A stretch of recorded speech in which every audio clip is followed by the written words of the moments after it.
Welcome to Richplanet TV. I'm Richard D. Hall. For those who haven't seen the show before, we are a 100% independent TV show which specialises in researching and exposing subjects not being covered correctly in mainstream media. Our mission is to expose the lies within mainstream media and get closer to the truth on many controversial issues. Subjects we have covered include fabricated terror such as 9/11 and 7/7, the UFO phenomenon, hidden history, geopolitics, mind control, the debt-based monetary system and the suppression of energy technologies. We regularly laugh at the manufactured stories in our hapless mainstream newspapers, which are nothing more than perception management propaganda. For those who have seen the TV show before, there are a few changes I want to tell you about before we get the show underway. Firstly, due to commercial constraints, the shows are split into 4 parts now instead of 3 during the hour, with slightly more advertising than before. Because of this, some shows will be edited down to fit in, but if you are interested in watching further, you will be able to see extended shows from the website. Secondly, the show will run from today, the 26th of April 2014, for 13 weeks and will be followed by a 13-week break. Assuming all is well, we will come back next year for another 13-week series. During the 13-week break, I will be embarking on another UK-wide speaking tour, so please consider attending one because they are essential to keep the funding going for the show. Thirdly, I have been reminded of the rules imposed by Ofcom and that I am under obligation to follow these rules. Occasionally this will mean I can't always say what I want to or air what I want to, but I will do all I can to present our opinions and findings within these rules. If I'm a naughty boy, I'll get kicked off TV again. On today's show, I will be screening part of the recent UK speaking tour filmed in March 2014 in Cwmbran, South Wales.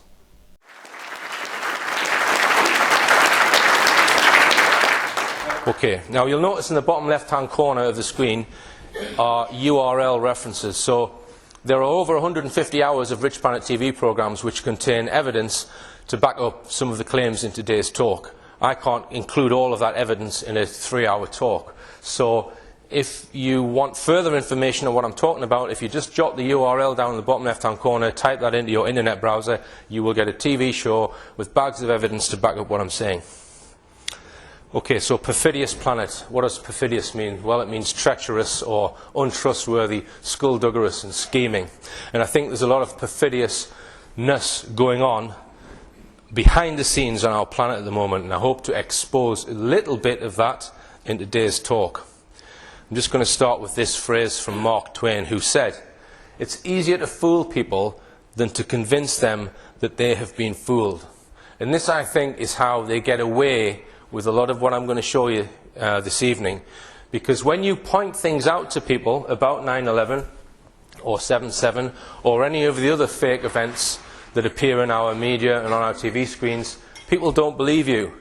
And the reason why they don't believe you is because it's easier to fool them than to convince them that they have been fooled. And this statement applies to everything I'm going to talk about in part 1. Okay, now let's just consider our planet for a second and some of the empires that have risen and fallen over the years. We had the Roman Empire, the Greek Empire, the British Empire. And if any of those empires had had the means to, I think they would have all taken over the world. But in one way or another they were stopped. Now we currently have a new empire which is using America's military might, and it's also using a flawed debt-based world banking system to gobble up more and more countries into this empire. And this empire is expanding around the globe.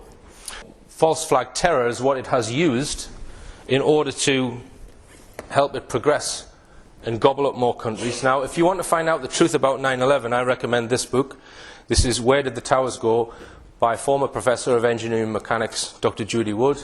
This book tells you what happened on 9/11. It doesn't tell you who done it, but it tells you what happened. It's the most comprehensive study of 9/11 evidence. 800 pages, 500 colour photographs. It tells you what happened. Now, once you realise what happened, which is that the towers didn't even hit the ground. They turned to dust in midair. They didn't collapse. They didn't burn up. They were turned to dust in midair by some kind of weapon. And once you realise that, you realise that that could not have been in the hands of those it was blamed on. And the same is true of the London bombings. And I recommend this book by Dr. Nick Colostrom. If you read this book, you will realise it is impossible for those who it was blamed on to have carried it out. And this is false flag terror. This is where they blame a terrorist act on a group that didn't do it, so that they can then go after the country that these people are from. Now, if we just look at a map of the world for a second, in geography books we often see this kind of map where we have different coloured regions representing different countries. I find this type of map extremely misleading, and I would say it's even untruthful, because what it suggests is that each of these coloured regions are autonomous, so they're in charge of their own decisions, and I don't think that's the case. I think the vast majority of countries in the world are actually subservient to the United States, or possibly China and Russia. Now, the globalist map, I think, would look completely different to this. It maybe be only a handful of areas on the globalist, the people who are carrying out this globalist agenda. If we just come closer to home and plot on this map what's happened over the last 12 years, we had 9/11, as I've mentioned, and 9/11 was the excuse that they used to carry out this agenda that I'm going to show you now. The first thing that happened after 9/11 was they invaded Afghanistan, okay? They then invaded Iraq, regime change there. We then saw a regime change in Libya with the deposing of Gaddafi. We then had the Arab Spring, which was ostensibly or allegedly countries, the people of various countries rising up against their governments. And I don't think that's what happened. If you do some research, you'll find that agent provocateurs were being used throughout the Arab Spring. And I think most of those so-called revolutions were actually some sort of coup led by the West. So if we colour in all of the countries that have had some sort of regime change, which was pretty much brought on by 9/11, there we go. All right, so we've also got Egypt and Tunisia. If we now look at countries which did not need to be changed, that were already subservient to a US agenda, such as Saudi, Algeria, Turkey, colour those in. If we now consider the countries that undoubtedly the West have their sights set on, which is Syria. There was a vote in Parliament in the summer to determine whether we were going to murder innocent people in Syria.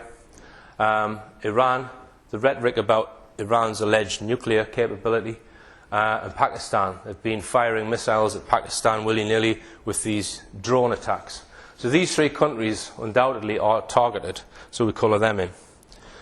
Now, this map looks very much like the maps that I used to look at in geography lessons when I was at school, except it wasn't these countries, it was the Soviet Union. And the countries in red were countries in Eastern Europe being gobbled up by the Soviet Union. And in that instance, it was a communist agenda. This is just a different agenda. What might you call it? Well, you might call it a capitalist agenda, or you might call it a Western agenda. But if you think about it, the end result is the same.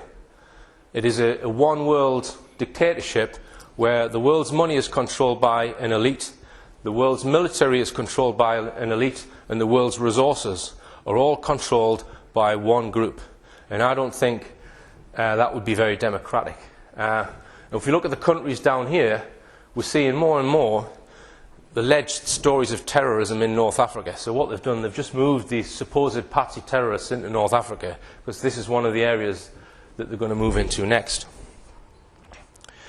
Okay, now I mentioned 9/11. I've done my own research on 9/11,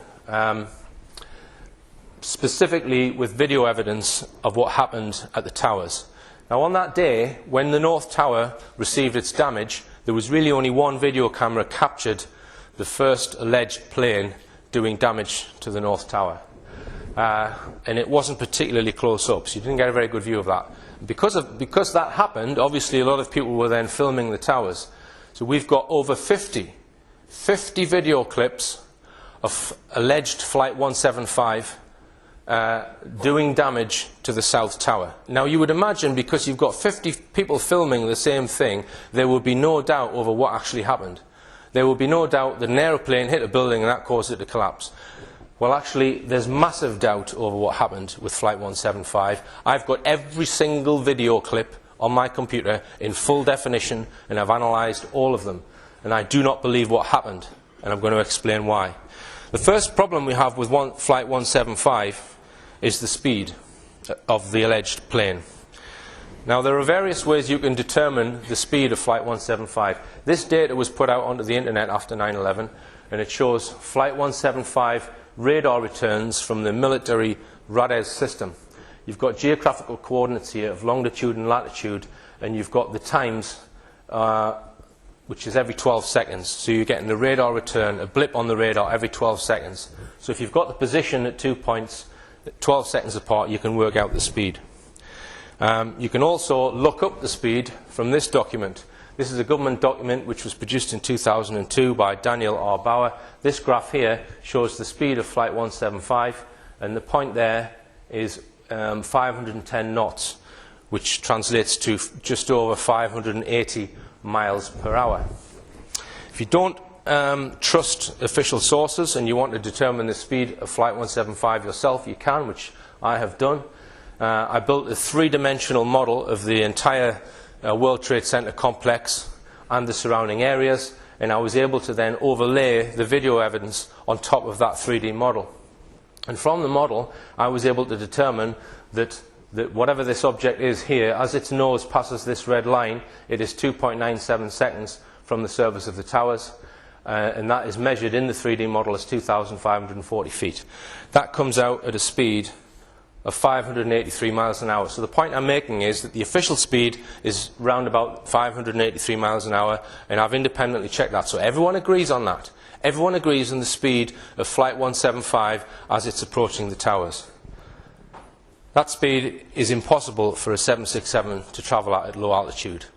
People will try and argue, oh, well, the plane was in a dive, that's why. No way. People such as John Lear have commented on this, saying that on full throttle at sea level, there's no way a 767's engines can get a 767 to travel above 580 miles an hour. It's impossible. And these type of aircraft, they do travel at the order of 500 miles per hour at 30,000 feet, but the air is several times thinner at that altitude. They cannot achieve a cruising speed at low altitude. I think John Lear is quoted as saying that it would shake the plane apart completely. So we've got a major problem with the speed, and many pilots have commented on this.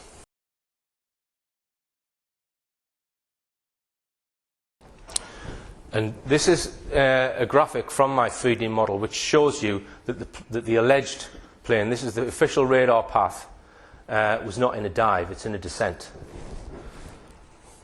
And this is allegedly, this is actually, I think this is a 757, but it's very similar to a 767. I've put this up just to show you the colours and you know, just it was a glorious sunny day. This is what we should have seen going into the side of the towers.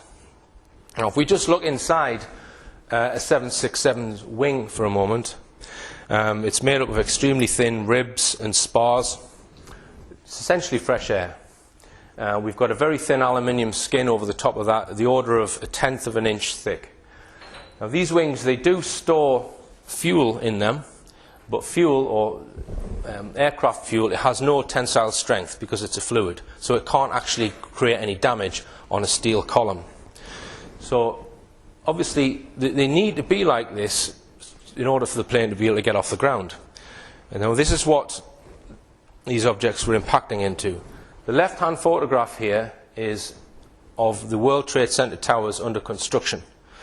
So right the way around all four walls of the World Trade Center towers, you find these steel columns packed quite closely together. This is a cross-section of them. So this is 2-inch thick steel. Steel which is a much harder metal than aluminium. Okay. Now, I'm going to show you some videos of the alleged flights impacting against these steel structures. Now, one thing to bear in mind before I show you this is that I said there was over 50 videos of Flight 175. Now, most of those videos were shot from quite a distance away, so you can't actually see any detail on the face of the tower. Some of them were filming from behind the tower, so you can't see the face of the alleged plane striking the tower. So you've only got one or two reasonably clear images of what happened at the face of the tower. And I'm going to show you two images or two videos side by side of what happened at the face of the tower. And just bear in mind what I've said here about these 2-inch thick steel core columns. If one of these aluminium wings impacts on there, there's no way the aluminium wing is going to win. The wing should not penetrate the building at all, and it should fall to the ground, or the majority of the wing should fall to the ground. Okay, so here we go. This is at full speed. Blink and you'll miss it. Now I'm going to slow them down, put them side by side, and slow them down. Now just look at the wing on this one. Completely, the entire plane melts entirely into the building. People have called these images cartoon physics or butter planes. Look at the fuselage on this one. The fuselage is a hollow aluminium tube, and it's been completely swallowed by this steel building, right? In my opinion, we are not seeing a 767 with fragile aluminium wings impacting on solid steel columns. So there's not one piece of this, whatever it is landing on the floor. The whole thing is going into the building. Right? Now, when these images were first released onto the internet, a lot of people were saying, whoa, there's no way that is an airplane. They've obviously used video fakery. So they didn't have any planes, and they inserted these. And people have actually produced videos showing how you can get a graphics library and take a stock image of a 767 and insert it and put smoke explosions on, and they've actually shown how you can easily make video fakery, make an image like that using video fakery. And I was intrigued by that theory, and I looked at it very closely. But I've actually changed my view on video fakery because, as I mentioned, we've got 50-odd video clips, and this is some of them here, all showing that event. So if images had been inserted, they would have had to have acquired 50-odd video cameras, got that video footage, and then afterwards inserted the plane. But not only that, they would have had to have inserted the plane at the right aspect. They would have had to get the angle right and the trajectory correct. Because one of the things that I did with the 3D model that I built, with this 3D model you can position the viewer at any point. So you can align it so that the towers are aligned, and then you can overlay the video and see if the trajectories match. Right? So there's the official flight path. Right? And what I found was all of the videos that I managed to be able to analyze, because some of them don't show a long trajectory, but I think there was 26 that I was able to show a good enough trajectory to match to the computer model. The paths all matched, even though some of the paths were coming down at an angle like this. The reason why the path was higher is because the helicopters filming that particular one were much higher up, so the path appears higher. So what I was able to prove, and if you want to watch the video, it's here, is that all of the video evidence show a consistent aeroplane path. Now that tells me that I think an image which looked like a plane was seen in the sky. Okay? But I don't think it was a plane, because it's got impossible speed and completely impossible impact dynamics. So the question is, what were we looking at? I mean, do you believe that is that? Are they the same? Now I'm going to give you my current theory on this, and it's only a theory, and I'm prepared to change this theory. If anyone gives me new evidence or gives me a better theory, I'm prepared to debate this theory. Right? But I've looked at all of the evidence, I've looked at all of these videos in detail, and my current theory is that there probably was something solid that was seen in the sky. I don't think it was a plane. So the most likely explanation, in my opinion, is that there was some solidness to it, but I suspect it was a missile. All right? And what we were actually seeing is some kind of fakery. People have called it a hologram. I don't use that word. I don't know what they used. But I do not believe that there was a plane in the sky. I believe that we were being tricked by whatever was seen. Now, if we just go down the premise of my theory, and as I said, I'm prepared to debate this with anyone, and I'm prepared to change my view on it, and I'm not the first person to suggest that it was a missile cloaked in an image, right? David Shayler in 2006, as far as I'm aware, was the first person to suggest this, and that was just before he had his funny turn. So if we just go down this premise that this is possibly what it was, we can speculate as to what kind of missile. Now, as I said, the speed was 583 miles an hour, so we would need to select a missile that will travel at a subsonic speed. And I've looked at all of the common missiles that were in use in 2001. There are quite a few that would match that speed. The most common one is a Tomahawk Block 4 cruise missile. Now, I'm not saying that this did the damage on the World Trade Center. What I'm saying is I've looked at all the evidence, and I'm saying that I think this is, where I am at this point in time, this is the most likely thing that occurred. Now, this missile was in service from 1983 to the present. It has a range of 1,000 miles, and it can be launched from a submarine. GPS navigation. This is what it would look like next to a 767. Now, you might say, well, why do it that way, Richard? That seems crazy. Well, just think about it. We know that 9/11 was a contrived event because of the technology that was used to disintegrate the towers, proven by Dr. Judy Wood. We know it was a setup. We know it wasn't done by Arabs with beards. That's a proven fact, right? So we know the whole thing was a fabricated event. So, regarding the planes, just think about that. You're going to get a real plane, which is quite cumbersome, the 767. You're going to get passengers, you're going to get crew, you're going to get patsy terrorists. Just think how many things could go wrong with such a contrived event. Right? If you've got technology, i.e. a missile, that you can add some other technology to it to make it look like a real 767, just think how much simpler this method is. Right? These things have got onboard camera which provide imagery of the target to the commanders. They can be pre-programmed in course. GPS navigation launched from a submarine. How many people would need to know how it was done if they did it this way? Just a handful, and nothing would go wrong. But the thing that I think has gone wrong is that they've not quite got the image fakery element of it right as it's what will be seen to impact on the side of the tower. And I think that's the reason why anyone who got a reasonably close view on their camera, CNN went round buying the rights to everyone's video cameras. One guy was paid a whole year's salary to give the rights away from what he filmed.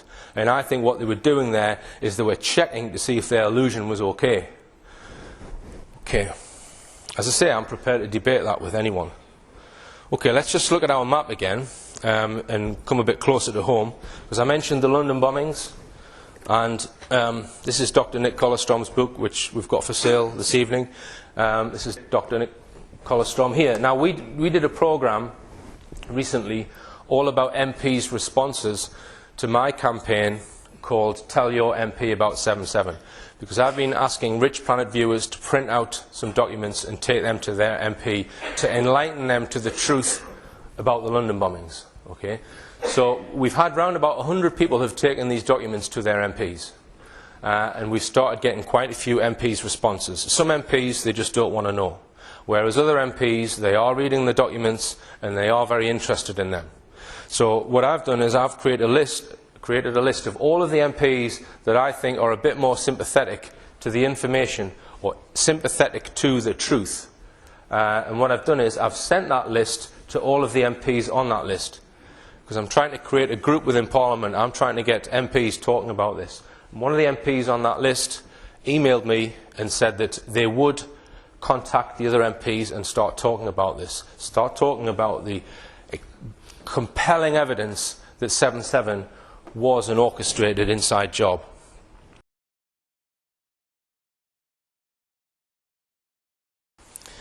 This is an email I got from a constituent who took the documents to their MP. He said, "Last Friday I took the latest 7/7 message to Steve Webb, my MP. Unfortunately, he wishes to dissociate himself from the Truth campaign. Although he was friendly and attentive towards my concerns, he appeared to be annoyed at being linked with the more open-minded group of MPs and would like his name to be removed from that group. He personally rejects the idea that the UK establishment is behind the events of 7/7. As Steve Webb is a Minister for Work and Pensions, it is probable that he could not continue to work at his senior level if he was able to entertain any doubts about government involvement. My gut instinct is that your Tell Your MP About 7/7 campaign has stirred up a real hornet's nest in Parliament. It feels like something is going on under the surface, and sooner or later all MPs are going to have to deal with it. Well, Steve Webb, I can put your name on any list that I want to. But this shows that if we make an effort, we can get MPs talking about it. And I mentioned Syria earlier. On the 30th of August 2013, our Parliament voted whether or not Britain was going to send troops and take military action in Syria, a country that's got nothing to do with Britain. We've got nothing. We've got no right to go into that country, just as we had no right to go into any of these other countries. But they voted on it, and it was a very close vote. They voted against military action this time. Now, I took, as I said, the documents, and I also took a copy of Dr. Nick Collestrom's book to my MP. My MP voted for the invasion of Afghanistan, he voted for the invasion of Iraq, but he voted against the invasion of Syria. Right? And I think, because when I showed him this book, he thumbed through it, he said, "Oh, London bombing's inside job." He said, "Well, it wouldn't surprise me." So I suspect that my MP may have been swayed by me going to see him on his vote against military action in Syria. And if we just look at that vote, there's only 7 votes difference. 7 MPs. So that means that if Richplanet viewers, because 100 Richplanet viewers have done the same as me, if just 7 of those MPs were swayed by those Richplanet viewers, it means that Richplanet viewers have prevented military action in Syria and have put a stick in the spokes of this globalist agenda. Right? So my point is that I have very little faith in the political system, and I would completely change it tomorrow. But the system that we are lumbered with, what I'm saying is that if not enough people do get off their arses, we can make a difference. But we have a problem, and the problem is with mainstream media, because our MPs actually believe what they read in mainstream media. And we've got to start educating. If we're lumbered with this political system, which we are, we've got to start educating our MPs and demanding that they stop believing the shit that they put out in mainstream media. Mainstream media is run by criminals, and their job is perception management. If we just consider the newspapers, the shit that you read when you go into Tesco, and the shit that is on our TV screens, all the channels you get on Freeview, their job is to manage the perceptions of the public. That is their job. It is not to tell them the truth. The reason why it is to manage perceptions of the public is because, as I said, they're being run by criminals. How can you say that, Richard? How can you say mainstream media is being run by criminals? Well, mainstream media is being run by criminals because they protect criminals. And he is one of them. This is from the 30th of October 2011, just after Jimmy Savile had died. It says, "As tributes pour in after the death of Tea Time TV's greatest showman." Tea Time TV's greatest showman. This is just a few years ago. "We look back at a man who loomed large in British pop culture and charitable work too." And then there's a glowing obituary all about Jimmy Savile. Not one mention of paedophilia. Now, I was aware of the rumours when he died that he was a paedophile. I didn't have any proof. I didn't know the guy. But people in mainstream media, they knew he was a paedophile. They've known for years, people at the BBC have known for years he's a paedophile. Right? So we can all agree that when he was alive, the media were protecting him. And it's an interesting question to ask why the media were protecting him, because I think it goes right to the top, the protection of Jimmy Savile. Right? But he was undoubtedly a paedophile, he was undoubtedly a criminal, and he was being protected by our mainstream media. Our mainstream media protect criminals. Our mainstream media also are protecting the criminals who really carried out the London bombings. Our media are also protecting the criminals who really carried out 9/11. Okay, there has been communication with Andrew Johnson and Dr. Judy Wood of the BBC, but every time they don't go on TV because they know it will be an attempt to debunk the truth. All right? So we can agree mainstream media are run by criminals because they are protecting murderers and paedophiles. So, some of us realise this. this little group down here, most of whom are probably sitting in this audience, they realise this just perception management joke. So we demand the truth. And we demand an alternative media.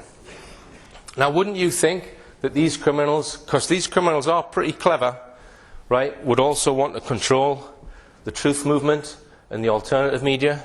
Because I think they are. It's my opinion, having worked in the alternative media, that the truth movement and the alternative media have got shills and spooks running through them like a stick of rock. I could stand here and name 15 to 20 of them, right? But I can't because I haven't got proof, all right? I only suspect that they are. There's one particular person who was involved with Edge Media Television, who I suspect was involved with MI5. If we look at the People's Voice, which is the new internet television channel being run by David Icke, I take my hat off to the vast majority of people who are trying to get the truth out with David Icke's new channel. Take my hat off to them. I think they're all doing a good job. But the problem is, as I said, when I say a shill, I mean someone who is not what they seem. They're working to an alternate agenda to what they're purporting to. When I say a spook, I mean someone who is associated with the intelligence agencies. So the truth movement and the alternative media is full of shills and spooks, right? So that means that if you set up something which is the size of David Icke's channel, the People's Voice, you will have shills and spooks in there from day one. It's inevitable. And I actually read that one particular person who I'm convinced is a spook, and I exposed this person in last year's talk, 2013 talk. I read that this person was going to get their own show on People's Voice. So it's extremely difficult, and my advice to everyone is find your truth in the evidence. All right? So you're not going to find the truth about what happened on 9/11 by looking at the BBC. You're going to find it by looking at the evidence that I showed you, that video evidence, right? Evidence that's in this book. Because this doesn't tell you who done it, but it tells you what happened. And we must look at evidence if we're going to get to the truth. People often contact me and send me emails and say, "Oh, Richard, what do you think of this person? What do you think of that researcher?" And I'll say, "I'm not interested. What is their evidence?" So let the evidence take you to the truth. No person is going to take you to the truth. It's the evidence. And we must focus more on evidence, and we must demand evidence. Okay? Bill Cooper once said, "Read everything, listen to everybody, believe nothing unless you can prove it with your own research." Now I'm going to talk about fracking now. Does everyone know what fracking is, first off? Just for those who don't, fracking is a technique whereby you can send high pressure water and sand down a tube in order to try and fracture the rock, which allows them to get gas out that wouldn't be otherwise obtainable. And it's a highly controversial technique because it pollutes the water table and it poisons everyone. And in a country the size of Britain, it seems a bit crazy to roll out fracking right across the British countryside. And there's been huge protests about this. And I had Ian Crane on my TV show who pointed out all of the environmental dangers of fracking. I even wrote to my own MP to tell him that I didn't agree with it. And I take my hat off to anyone who was protesting to try and protect this planet. All right? I take my hat off to them. Now, I'm going to make a couple of points about fracking that maybe some of you might not want to hear, but it's the truth. This is the 1984 miners' strike, right? And we've had the anniversary just this week, I think, or around about this time, which I'm sure, being from South Wales, a lot of you will probably know a lot about. Just look how many police are in this photograph, right? What I'm illustrating from this photograph is the strength of support for the miners' strike was several times greater than the fracking protests, right? The government defeated the miners. They had to bring in people from the army to do it and put police uniforms on, but they did it, right? So the point I'm making here is that the fracking protesters are not going to defeat the government on fracking, right? And the government know that. That's the first point. Here's the second point. I'm going to read from this article, which is 11th of February 2013. It says, "Bits of a report on the amount of shale gas lying under the UK keep leaking out, and the estimate seems to grow each time. On Saturday, the Times suggested the number will be 200 times larger than the British Geological Survey's previous estimate, giving the UK enough shale gas to heat every home for the next 1,500 years. The leaked numbers apparently come from a survey of the amount of shale gas under the UK commissioned by the Department of Energy for Climate Change from the British Geological Survey last year. The Times reports BGS's estimate for the amount of shale gas under the UK is understood to have increased dramatically from 5.3 trillion cubic feet to somewhere between 1,300 trillion and 1,700 trillion cubic feet. Now remember those figures, because I'm going to come back to them, but I just want to make a point about the British Geological Survey, because the British Geological Survey is all we're basing this estimate on as to how much gas is under the UK. Right? Now the British Geological Survey have been used to put out disinformation in the past. In 1974, something crash-landed in the Berwyn Mountains in Wales. No one really knows what that was, right? But something crash-landed, the army were on top of it very, very quickly and cleared up the area. Now, there's been all kinds of conspiracy about this incident.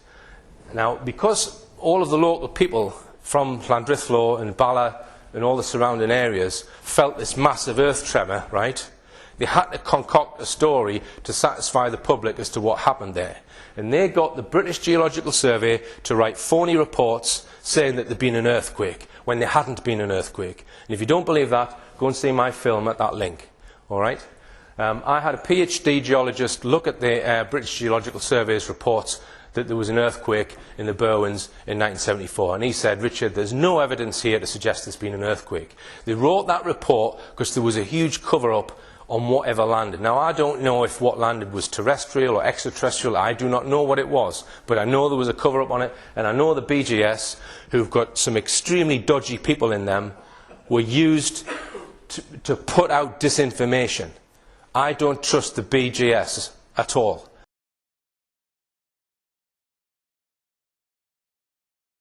Here's the BGS's figures, right? This is the BGS's estimate for how much shale gas is under the UK, the 2013 estimate. This is the pre-2013 estimate. Anyone see it? Right, so here's the calculation, right, which this is their lowest figure, which is 1,300 trillion cubic feet. Equates to about 110 years. So it can keep every house in the UK powered with gas for 110 years. The higher end of their estimate is 1,700, which is about 140 years. But prior to 2013, it was just that. Now let's just zoom in on that. So it was 4.5 months. So they were saying there was 4.5 months worth of shale gas prior to 2013. And suddenly we've got this. Now, the Daily Telegraph has been putting out quite a lot of articles about fracking, and in particular the different companies that are going to be used to implement the technology. I'm just going to read this. It says, somewhere in between the protesters and the state lies the Church of England. It has publicly criticised the activists, insisting that blanket opposition to the controversial technique ignores the interests of the poor. On the other hand, it has also warned about its potential dangers too, if not carefully managed. So it's saying the Church of England is sitting in the middle. But the article then goes on to ask Daily Telegraph readers, which of the following fracking firms would you invest in? And it mentions them: Centrica, Weir Group, iGas. And there's been a few videos on the Telegraph Online suggesting to their readers that it might be a good idea to invest in fracking. Now, what I think possibly could be going on here is that someone's trying to create an investment bubble. Everyone know what an investment bubble is? That mountain over there contains loads of gold, right? I know it because I've been there, right? I'm going to start a mining company to get that out, and I'm going to make every single one of you in this audience a millionaire. But I want £50,000 off you, off each and every one of you. I want 50 grand off you to start my company, to buy the mining equipment, and I'm going to go and mine that gold, and you'll all be millionaires in 5 years' time, right? You all give me your 50 grand, okay? A couple of years down the line, I say, oh, I'm really sorry, there wasn't as much gold as I thought. In fact, there wasn't any. You don't get your money back. That's an investment bubble, and it bursts when the truth comes out. But it can be blown up as high as you want, as long as the lie is continued. Anyone heard the expression, there's no such thing as bad publicity? I'm just suggesting what might be going on with the fracking here. I'm not sure. I don't know how much shale gas is under the UK, and I would challenge no one knows how much shale gas is under the UK. Have you gone out and done your own experiments and dug a deep hole and sampled it? I haven't. And I don't trust that the BGS have either. Okay. So why are there people who are leading these protests? Who are they serving? I think, and I've got it somewhere, it's time to press. Caution detected. Take precautions. Yeah, I'm going to talk. I was listening to a talk by Brian Gerrish the other day, and he was talking about Soviet subversion techniques. How in the Soviet Union they were trying to demoralize the population so that they would become subservient to the state. And this guy Yuri Bezmenov has done lectures and produced pamphlets on the techniques. I think he's a former KGB guy, and he explains how it goes through demoralization, destabilization, crisis and normalization. So Brian Gerrish has this slide up on his screen, and what he's saying is he's reading this Soviet subversion manual and he's saying, hang on, this is Britain today. And he went through each one, and I'm thinking, hey, there's a lot in this. So I'm just going to point out some of these Soviet subversion techniques. The first 15 to 20 years is demoralization, where they're trying to demoralize the public to make them subservient to the state. Now, I think in the Soviet Union, they were depriving people of material wealth in order to demoralize them. I think it's a little bit different here, because I think, as I said, they deprived people of material wealth. Here, they're making people worship material wealth, lock them into consumerist materialism, and then perhaps push up levels of debt and get people demoralized that way. But let's have a look at some of these techniques. In the area of ideas, education, create permissiveness, which is a lack of rules, which means you get people coming out of education who are ignorant. They don't know what's going on. In the media, monopolize. I think we can all agree that our mainstream media is monopolized. Manipulate, discredit, focus on non-issues, and you create an uninformed myopia. Myopia meaning you're not aware of the big picture. You can't really see what's going on. In culture, create false heroes and role models. Premier League footballers, pop idol. Okay, let's go on to the next one. Structure. In law and order, focus on legislative, not moral, and create a mistrust in justice. I think a lot of people in this audience would agree there's a mistrust in justice. Now, this next one, damage social relations to create less individual responsibility. I've noticed recently on mainstream documentaries and in news reports, they seem to be focusing again and again on exposure of bad behaviour. In schools, they run anti-bullying campaigns. Okay? The first thing they do on an anti-bullying campaign is they teach the children how to spot signs of bullying. So what you're doing when you do that, you're actually teaching the child how to bully. Now, I'm not saying all kids will then go and bully, but a lot of them will, or some of them will. A small percentage will. So by presenting bad behaviour all the time in our media, I think psychologically there's a small percentage of people will take on that bad behaviour. Just consider that when you're watching some of the crap that's on mainstream TV. Now, in life, this Soviet subversion manual is saying break up the family and break up society so that they create no loyalty, and that the loyalty is to the state. So let's just look at society first, and let's consider that you are a brick in this wall. All these bricks are people in society. We've got a wall which is functioning. This is what they were trying to do in Soviet Russia. They were trying to fracture society so that you become dependent on the state. Now, how are you going to fracture society? Well, I think one idea would be to identify groups within society that can be separated from the rest of society and make them war with each other. Make society hate particular groups, create fractures in that wall, and then knock out groups of people in that wall. So let's just think of a group that we're going to alienate from society in order to fracture it, demoralize society, to make them dependent on corporations and the state. How are we going to do it? Let's choose a group at random. Benefit claimants, perhaps. Okay? So all the green bricks in this wall are benefit claimants. How are we going to demonize them and fracture them from the rest of us? Well, this is how they're doing it. Julie and Vinny Bienvenue are also experts on life on the dole. I need a bit. No. I really need a bit. Yeah. I need a bit. These newlyweds are part of Britain's record number of long-term unemployed. No work for more than 6 years. And their only hard graft is working the system. People find it easier to live off the government because they get most of the things paid for them. And yeah, it is easy doing that. And then you got people that don't want to work and can't be asked, and they find it easy to claim benefit, and I don't know how they justify that. I'm in that position, yeah. I'll hold my hands up, yeah. At the end of the day, you'd be better off going for the VIP one because it's included. Julie and Vinny want more. Julie gets sickness benefit, 310 quid a fortnight.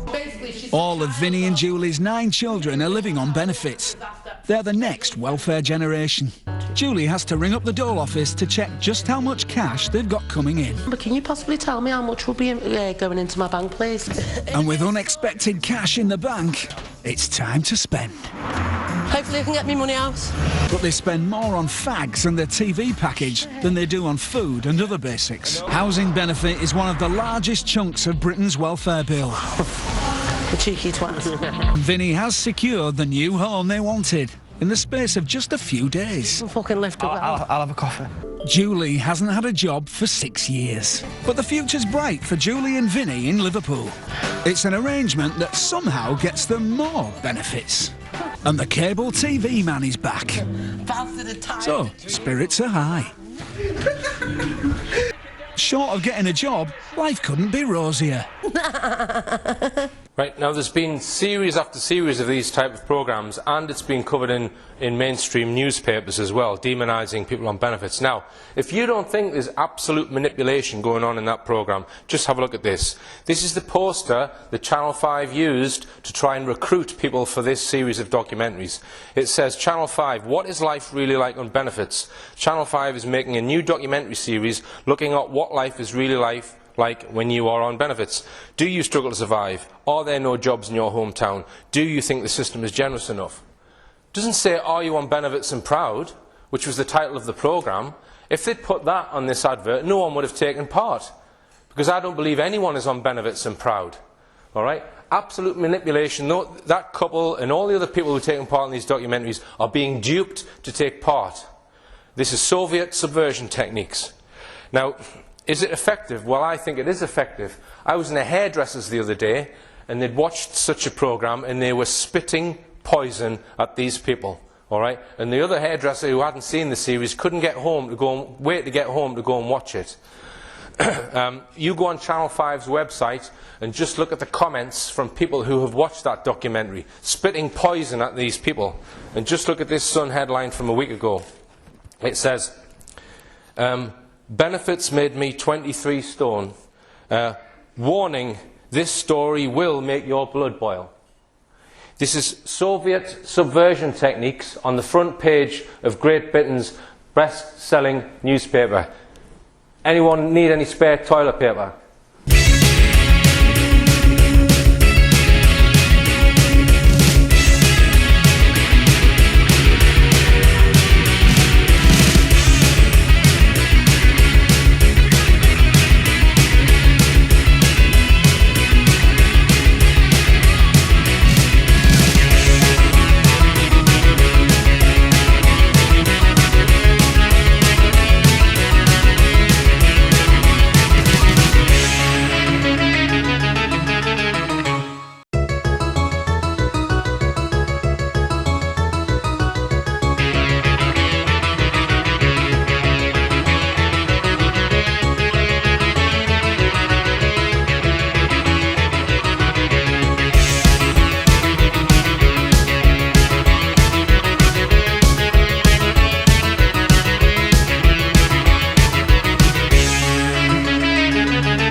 As many of you may know, I've been following the work of Alan Wilson and Baron Blackett, who are two historians who started out in the early 1980s researching Dark Age British history, and they have done a lot of work pertaining to King Arthur. And I recommend if you're not familiar with their work, just go on my website, richplanet.net/history. You'll see all of the TV shows covering Wilson and Blackett's work, and there are some books at the back of the room there. Now, in 1986, their work was recognised by the establishment because the establishment organisation, the BBC, took interest in what they were doing. They sent 2 journalists to Wilson and Blackett's property.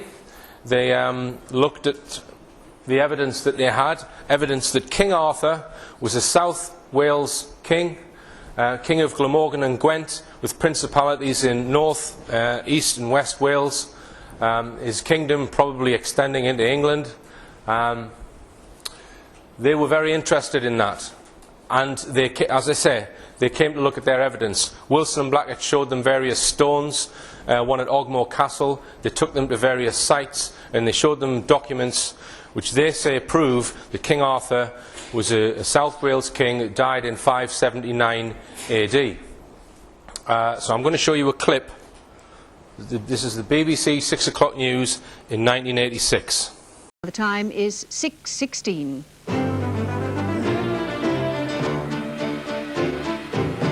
In common with most historians, the 2 men believe that Arthur was an authentic king of Britain who gave rise to the legends of Camelot, the Sword and the Stone, Guinevere and the Knights of the Round Table. Laurie Mayer reports.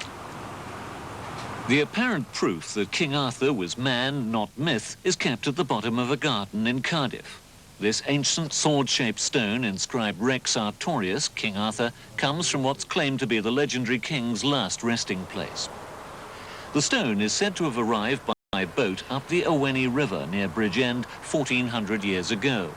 In their lifelong quest for the real King Arthur, amateur historians Alan Wilson and Baron Blackett have put their interpretation on ancient manuscripts. An impeccably authentic manuscript of the year 822 tells of the body of a very important man with a stone being brought up this estuary. This is the secret burial of Arthur. The delivery of Arthur's body upriver was, so the story goes, kept secret because his son was too young to succeed him. According to Wilson and Blackett, this is the very cave where the body was temporarily buried. They point to signs of a square-cut grave hewn by hand from the rock. They claim the local church provides evidence of Arthur's family links with the area. Burial stones they regard as vital clues in their historical detective work.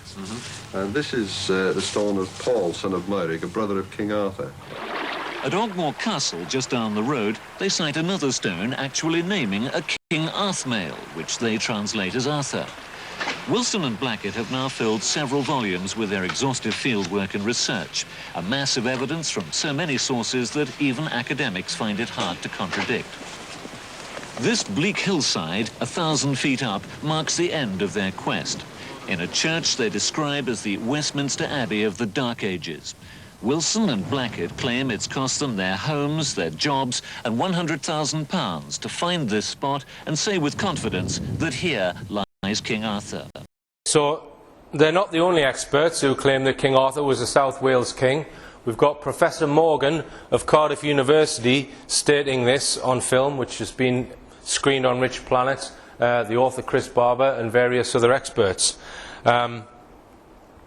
This is the kind of genealogical chart that Wilson and Blackett have produced over the years. We've got King Arthur here, who's dying in 579 AD. Now, if you go on Wikipedia, you will find some of the names on this chart, but you certainly won't find the King Arthurs. And that's because it's something that the establishment has covered up. And the reasons for that, well, we can speculate. Imagine they're digging up a huge historical figure of British history in South Wales. It's a bit like the Braveheart thing, except King Arthur actually won his battles. So this could be something, it could be the thin end of a wedge which the British establishment may not like.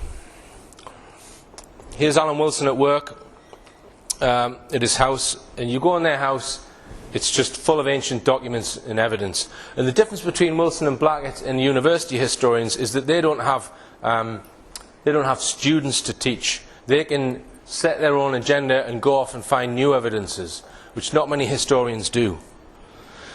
And the bleak hillside that was screened there in the BBC article is just here.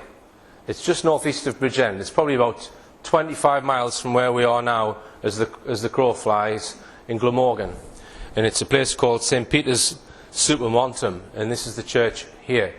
Now, that article from the BBC was 1986. They actually had this church excavated in 1990, although the BBC didn't come to film it, but they should have. And it seems that once the information about Wilson and Blackett's research had reached the higher levels of the British establishment, I think something was put in place to suppress their work. It was something that was not going to be accepted. But they ploughed on with their research, and they excavated this ruined church, one of the oldest churches in Europe, in 1990. And one of the things that was found in that excavation is this. This is a solid electrum cross, and on it is inscribed Pro Anima Artorius, which means for the soul of Arthur.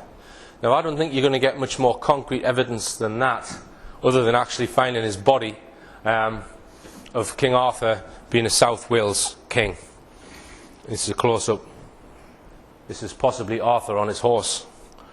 Now, this is a certificate which shows the metal content of that cross. They have had it independently tested, and it says on the certificate, the metal cross, which is 79% silver and weighs around 2.5 pounds. The metal content of silver with other metals is consistent with artefacts and relics of antiquity. So you can get an approximate date based on the percentages of different metals, and it is from Dark Ages.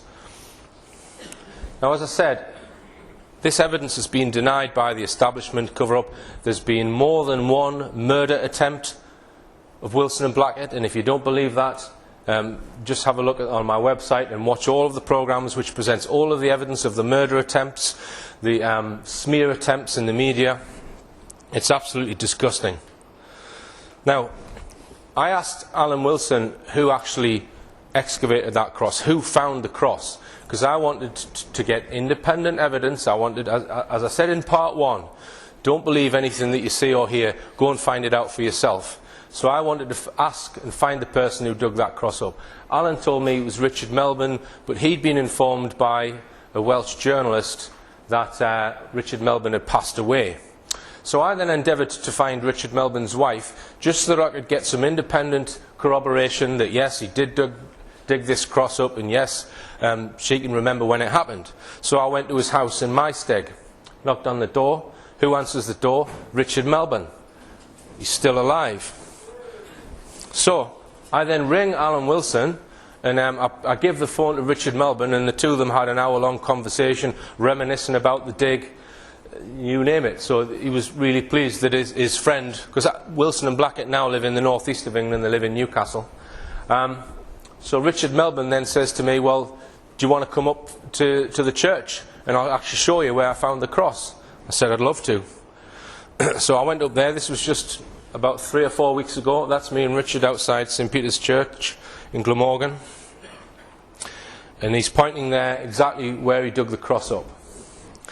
And I've made a piece for the Richplanet TV show all about this, all about Richard Melbourne. Lovely bloke, 80 years old. And as I say, he got one of his mates in a 4x4 to take us up the mountain. Right, I'm in a place called Maesteg, which is not far from Bridgend, and I'm with Richard Melbourne. Now, Richard took part in the archaeological dig organised by Alan Wilson in 1990 of St. Peter's Church.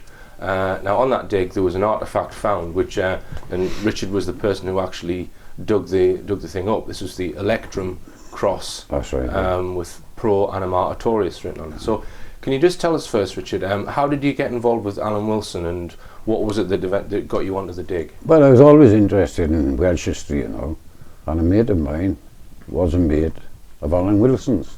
Mm-hmm. And he was saying about this dig up in Supermontum, this church. Would you like to go on it? I said, yeah, I'd love to. So anyway, he arranged for me to go up, and you had to have a permit to get on site. He got me a permit, and I went on site. I was there for, I don't know, about a month, I suppose. What sort of tools did you use? Were you Well, I was on a trowel, you know. on a trowel, and what were you be given specific areas to Yeah, to go down? yeah. Scraping away, boring stuff, all boring stuff, but you know, it has to be done. And this day, I was scraping. It was deep. It must have been on a floor level, around the floor level. It must have been a dirt floor in that church. But anyway, I was scraping away, and I thought, it's a funny place for a bicycle pedal to be, because all I could see that bit of silver, you know. Right. So I kept scraping away the front of it. And when I'd scraped all the front off, now that cross wasn't showing where pro animo artorius was. That was the other way. Right. So it was Do you know what I'm face saying? down. Yeah. Well, it's at an angle. Mm-hmm. I scraped it off, put the trowel behind it. You can imagine what I thought. Mm-hmm.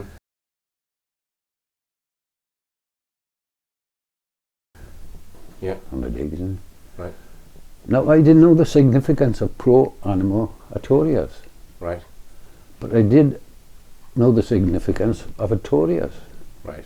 but not this first two. So you knew that Artorius was a reference to Arthur. Yes, Yeah. yes.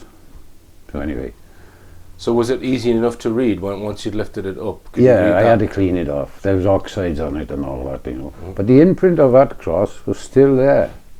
Mhm.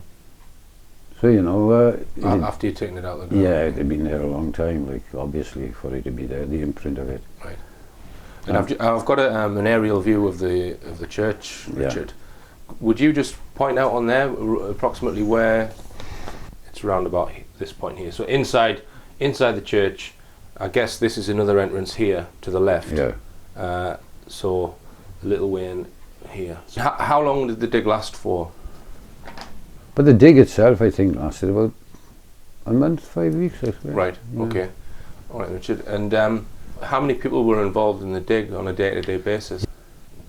There must have been about 6 or 8, I suppose. Right. Including Alan and... And were you involved in putting the tarpaulin over the No. over the church? No. That was like contractors or something. Yeah, was it? Right. yeah. Okay. Alan has told the story about how there was a huge gale which kind of wrecked the. It's terrible. So can you just explain that? Were you there when? Oh, yeah. Yeah. Right. And Alan said that there was some of the documents were found in nearby valleys and this kind of thing because people actually brought them back and. I suppose it was, oh yeah, there was documents. They was on a tape, if I remember. Mm-hmm. After you found it and took it out of the ground, Yeah. Who did you tell first? There was a chap there called Martin Langford, the archaeologists. Mm-hmm. I don't think Alan was there. I think he was off-site. Yeah, he's told me that he wasn't there. He wasn't. No. He wasn't on the site. So just tell us how it then. Did you just tell us what happened after you got it out the ground? Well, we were all excited looking at it, and you know, and you know, as time went on, Alan came back on site. Mm-hmm. There was great excitement, wasn't it? Right. When, especially with me, when I found out what the significance of the cross was. Right. And it just went on from there, really. With the bloke with the camera, I know, he was there with a young lady. I forget her name anyway. So they were filming Yeah. the dig, which incidentally Alan can't get hold of at the moment. That film has been sort of I don't made unavailable. Yeah, I didn't see it myself. You didn't see it? No. I don't think anyone's seen it. What about the theory that Arthur's body is is in that region somewhere? Do you go along with that, Richard? Oh yeah, definite. If you read Perseverance and everything, you know, it points to that. That's the area where he is, like. Right. And do you think he's in the church or in the mound or I somewhere? think he's in the mound myself, in the boat. Right, the boat-shaped burial mound. Yeah. Right, which is not far from there. It's This is right from here next to the end of the street. Can I just ask, did you get paid for your work on the dig? No, I So you didn't were want to pay voluntary? him. No, But I think the archaeologists were paid, were they? I expect so, I don't Right, know. okay.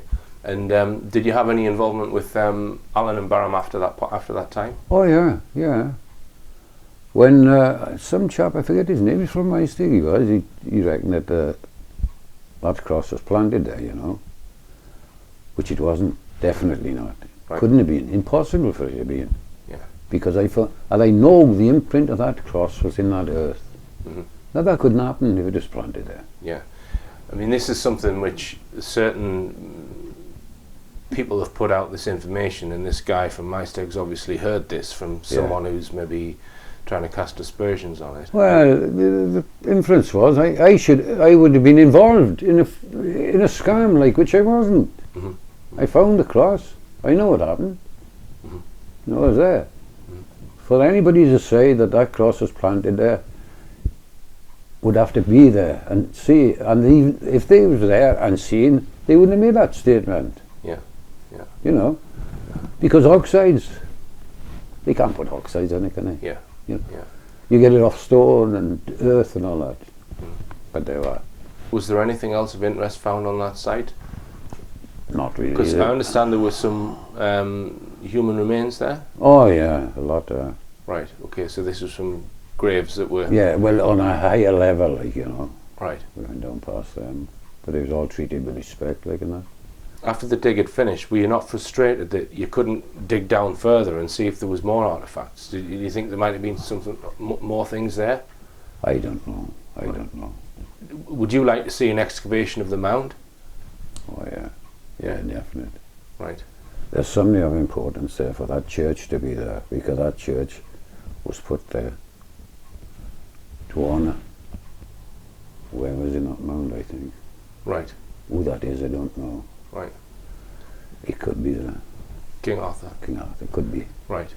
And what about further afield than that particular site, other than the church and the mound? Do you have any knowledge of any other sites, Richard? Well, up in the forestry have covered a lot of evidence up, you know. Mm-hmm. For no other reason to grow trees, nothing right. sinister about it, it's just that they grow trees there. But there's mounds all over the forestry up here. Right. There's a Roman fort there, there's an ancient British fort there, a bulwark, and it's all there. And there's a fort, like, what I have read, that the British were fighting a rearguard action, and their family was going ahead of them, and they caught them at this place called Cwmlladfa, which means Valley of Slaughter. Right. In England. And right there, to the left, there's an ancient British fort. What's your opinion of Alan Wilson in terms of a historian? Just give us a bit of background on what you know about Alan Wilson. Brilliant.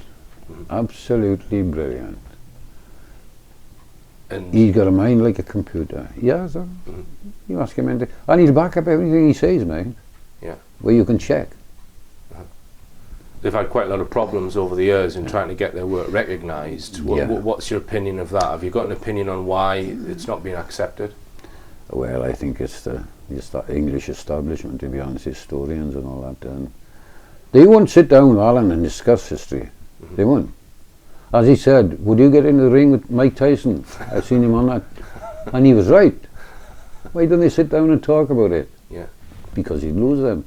And all the other reason is because, in all fairness, Alan have slagged the royal establishment off, like, from Victorian times. Most of the stones was stolen, for want of a better word. Mm-hmm. All the stones in Wales. But why do they try to hide British Welsh history? Mm. They don't want us. They don't want us to cast a society. Yeah, yeah. I think they're maybe worried that there'll be some sort of upsurgence of national identity, which they're going to lose part of their empire, maybe. Yeah, it's a bit late for that now, isn't it? Mm-hmm. But you know, it's terrible what's been happening. Mm-hmm. I think the world of Alan, I've got to be honest with you, and I haven't blinded my judgment on him because I like him or anything like that. It's just everything I have read, he backed up. Mm-hmm. Backed up. All right. He called German George. You know, the establishment don't like to talk like that. He even said the German Queen, like Queen Elizabeth II. Yeah, I think. And they don't like it. Yeah, yeah. I think he's he's told me he is happy to speak to establishment people, and he is happy to go along with the current regime. Yeah. And not criticise the royals. He's said that. We're late now, isn't it? You know that what Alan says is he'd rather have Queen Elizabeth than President Cameron or President Blair. Yeah. He's saying that the royal is better than having. Yeah, she does a good job, doesn't she? Well, well, I'll not make a comment on that, Richard. His historical research kind of undermines the royals, but at the same time, he actually realises that they ultimately are the power. Therefore, he's not going to get anywhere with his history unless it's accepted by them. That's right. Yeah. I don't know. It's a bit of a job. But there's an author called Adrian Gilbert who worked with Alan and Barham on one of their books, The Holy Kingdom. I think that was the one that you showed me, wasn't it? You said that you had a copy of The Holy Kingdom. Yeah, I got it in there. He's written a new book apparently, and what he's trying to do in that book is he's took Prince William's genealogy via his mother, Princess Diana, and he's trying to find links to Arthurian monarchy through Diana. So they're trying to bring in and show that William, the future king, has got some British Welsh. Yeah. So now why Adrian Gilbert's doing that is, you maybe ask him that, but I guess half of Wales could probably show that they're related to this heritage. Well, I can take you 8 miles from here and introduce you to a chap who was Eve traced it lineage back to Ayeston up Crugan. Right. And he's a farmer. Right. So. All right, Richard. Well, thanks for speaking to us. And Richard's kindly offered the use of a 4-wheel drive. Yeah. So at some point later in the week, we're going to have a drive up to St. Peter's Church and maybe film the exact spot where you unearthed the Electrum Cross. Yeah, it was not only that. You see the boat, but it's there. And somebody tried to say, "Oh, it's a sheep pen." Mm-hmm. Now, if it's a sheep pen, you don't have a narrow opening for the sheep to go in. Mm-hmm. You have a wide opening. Yeah. Yeah. But it comes to a point. All right. And the road has been altered going to it. Right. Well, we can film the mound as well. Yeah. Okay. Well, thanks very much for speaking to me today, Richard. You're more than welcome. Thank you. We're getting a lift off Richard's friend called Terry. Richard's friend Terry has got a 4-wheel drive that we're going to get in. When I was up there, it's 20 years long way. It was an Electra, silver and gold mixed, All right. I mean, for 10% anyway. 10%? I hope you're recording this. He soon cut the bits out that he don't want, don't he? No, don't cut that out. You sure do. I want 10%. Who is this Wilson bloke? He's a historian, All right. Very clever man. And it's in his possession, is it? Yeah. Well, it was his Dixie. All right, his dig it was it? Yeah. And how old do you reckon this cross was? It's from about 579 AD. Good God. That's the time of Arthur, see. There was no graves there, like in the church where I found it. Yeah. It must have been the eye or something walking up the eye. And I reckon there must have been a dirt floor there, There's a ruined church up here, St. Peter's, and the guy who bought it, or the two guys who bought it, Alan Wilson and Baron Blackett, they put a fence right the way around it, because they bought the land. Right. But it was just ripped down and. Derelict, like. Yeah, it's a derelict church, but they've tried to protect it because it's of historical importance. Yeah, that's right. And there's just all of the livestock, sheep and cows and stuff. It's just overrun. Yeah, it's just overrun it, like. Yeah. But there's parts of it still really need excavating, Yeah. Like there's a mound there, which there could be anything in there. Good. And they still own it to this day, like? Oh yeah. All right, so we're not trespassing. Yeah. So if we're in the church and the farmer tells us to get off the land, we know we're all right. I think. We're in all right. So just give Alan a ring. No, we're all right anyway because it's public right away. Above the church, right? There's a thoroughfare through there, is it? Yeah. We take that up. Do you think they've actually changed, the farmers changed the road at all there, Richard? Has there been... Or is it... Yeah, I'll show you when I get up there now. Right. They went right through the boat. Is that a bit naughty then? Were they not supposed to? It was a bit naughty, yeah. I don't know who done it, mate. Right. You can't say that farmer or this farmer did it. Right. Farmers haven't got no consideration for the past. They'll move a boundary, they'll change a boundary, they'll put a road in whenever they want a road, make life easier for themselves, do they? Right. You know, they shouldn't have done it.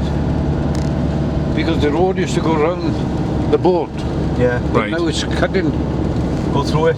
Some of the boat, yeah. All right, okay, this is the boat-shaped burial mound. Yeah. But the farmer may not even know that it's an ancient mound. No. There's probably no... because some of these mounds have got... They are recognised as ancient monuments, some of them. They've got plaques on them. Yeah, but they're generally described as Norman. But obviously Alan would say they're not Norman at all, they're much earlier. They're ancient British. Ancient British. Yeah. Right, so we're part way up the mountain and Richard's just pointing out this tumulus, yeah? So there's a tumulus there which is a mound of some kind. I think it's a burial mound. The farmers ploughed the field all around it. So that's a bit of archaeology there in the middle of that field. Alright, let's just zoom out. Okay, well we're heading on up towards St Peter's Church, which is in this direction. Up this track here. Yeah. Well, that is a defence system there, see? Defence system? Yeah. Of the fort. Okay. I don't think your car would have got up here, Rich. I don't think it would, no.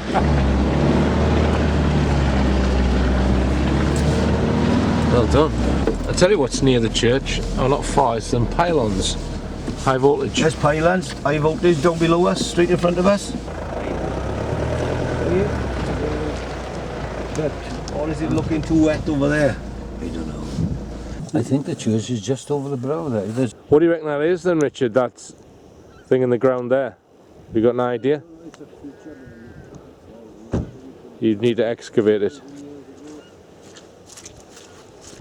So we're part way up and we think that St Peter's Church is just over the brow of this hill here. Are we going to try a different road then, Terry? How long is it since you've been up here, Richard?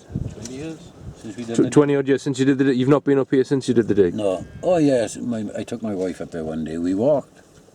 Right. And if I remember, we walked up there and it's straight over there now. We got a bit of a trip. And down the other side, the church was in a little dell. Which is the parish road then? This is on it now. Oh, this is the parish road? Yeah. This was the M4 of the 500s. It's the M4 of the 500s? Of the 6th century, yeah. Well, you know. Yeah. But in Norman times, obviously, the roads are down there. Yeah. So this church must have been there in King Arthur's days. One of the oldest churches in Europe, according to Alan. Where's he going now? I don't know. It's not a there. No, just checking the depth on that drop there then. So, that one there.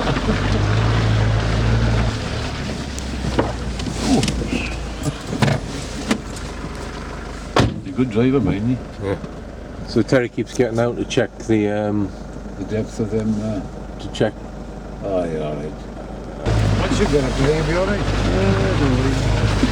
Once the tyres clear, he said. Said that before. Oh. Nearly fell down that ditch just there.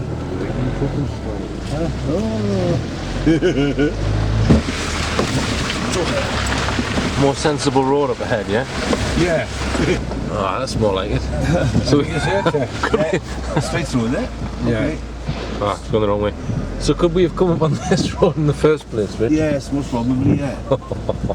I recognise that mound there. There's the church there, look. Did you see it? Just straight ahead, yeah, I can see it. That building on your left? Yeah, that's it there. That's the church, Rich. Where now? On the left through that cut there, look. See it there? Oh, that's it, yeah. What, a helicopter landed there? Yeah. When was that? When you were doing the dig? Yeah. When Really? I found that cross, he wanted me to jump in with him, and I said, no, I'm not going in there.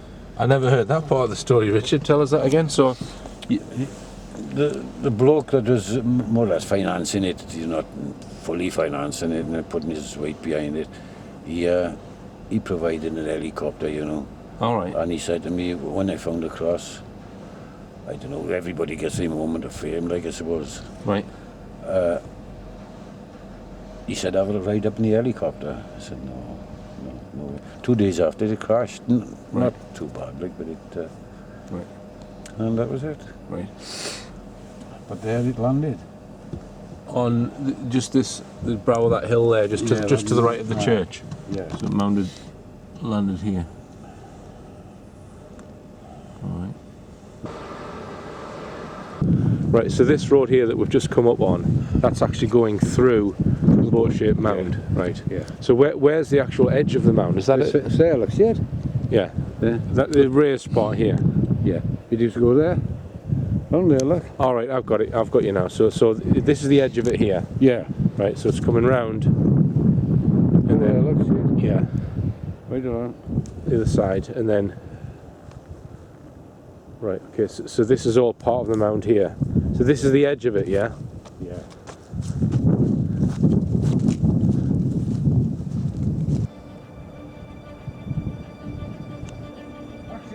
Action.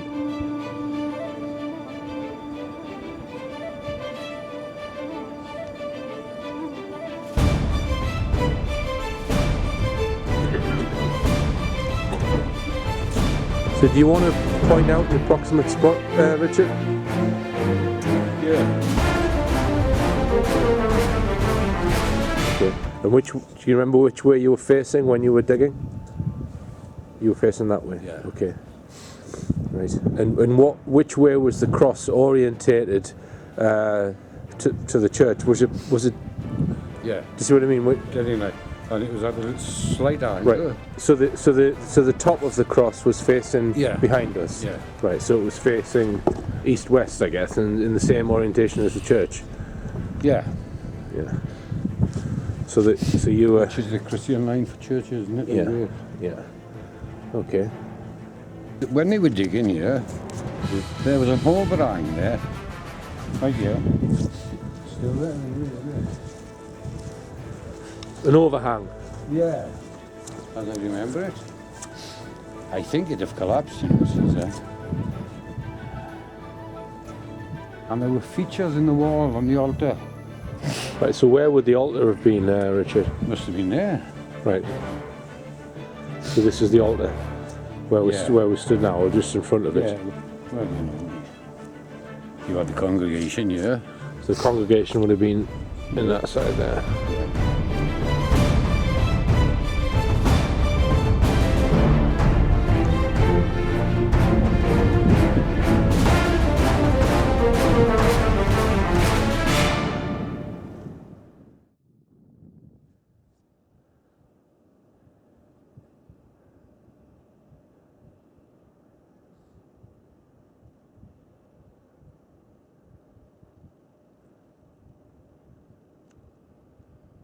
So Richard there is just on the edge of the boat-shaped burial mound.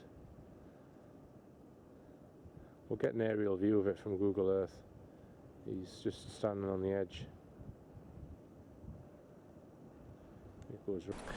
Yeah, now that church has just got cows grazing on it. And if it was converted into a tourist attraction and the truth brought out about it, you've got a hugely important area here in South Wales. And this is what Alan Wilson's point is, that it would bring 30,000 jobs, he claims, to the South Wales region. People would come from all over the world to Glamorgan to see that site if it was excavated further and it was given its proper name.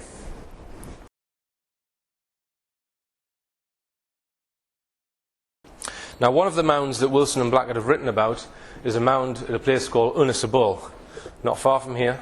And this is it here. It's a naturally occurring hill, but on top of it, they claim that there's an additional piece of earth put on there. And they've actually had ground penetration radar testing done on this hill. They've also had deep metal detection done on this hill.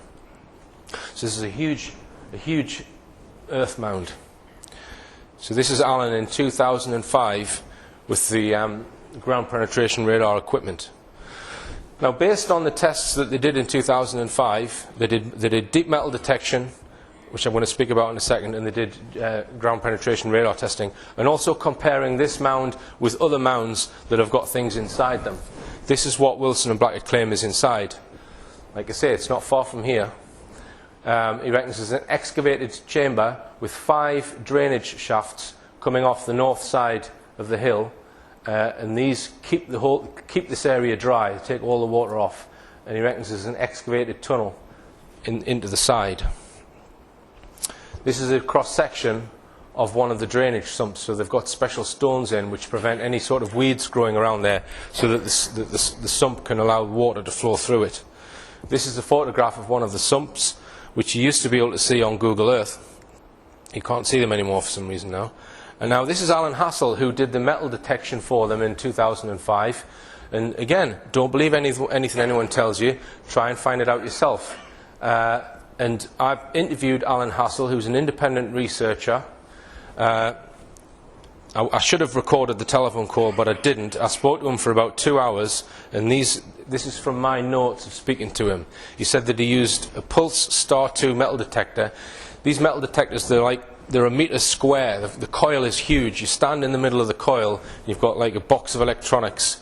They're 2,000–3,000 pound each. So that's the metal detector that he used, which will go down 20–30 feet. He marked out a 30 to 40 yard square on top of the hill. He scanned the land in 1 metre wide strips, horizontally and vertically. After 45 minutes, he hit a huge target. The device went off the scale. By scanning vertically and horizontally, he determined the target was approximately 2 foot by 4 foot non-ferrous metal. He then used ground penetrating radar. Well, he didn't. Wilson and Blackett did, but he witnessed the ground penetrating radar picked up 2 of the drainage tunnels.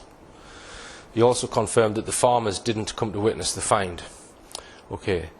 Now, I'm not sure what's in there, but I'm pretty sure that some of this archaeology is there, and I think there's probably something inside the hill. But I have no clue what's in there. Wilson and Blackett claim, and in order to understand why they think this, they claim that it's the Ark of the Covenant. Now, I don't know that. The Ark of the Covenant, for those who don't know, is the box which Moses had built in round about 1400 BC, in which to house the 10 Commandments, which were written on stone, 2 tablets of stone, given to Moses by God. I have no idea that this artifact is inside of that hill, but I think there is something inside of that hill. Now, if this was inside of that hill, I think it's worth digging the hill up. Because as you might know, I'm into UFOs, and I suspect that Moses, or the person who was Moses, because some people say Moses was a title, I suspect that that event on Mount Sinai did happen, and something happened there, and some law was given to Moses to give to the people, but I don't think that word was the God of the universe. I think there's an intermediary going on here. I think it was a God, not God, but a God.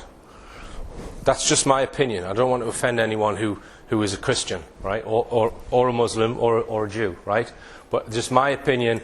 I think that there are advanced beings who've been on this planet before us, and who possibly had a hand in making us, right? And I think that event on Mount Sinai was extremely important. So whatever's inside here is evidence of that.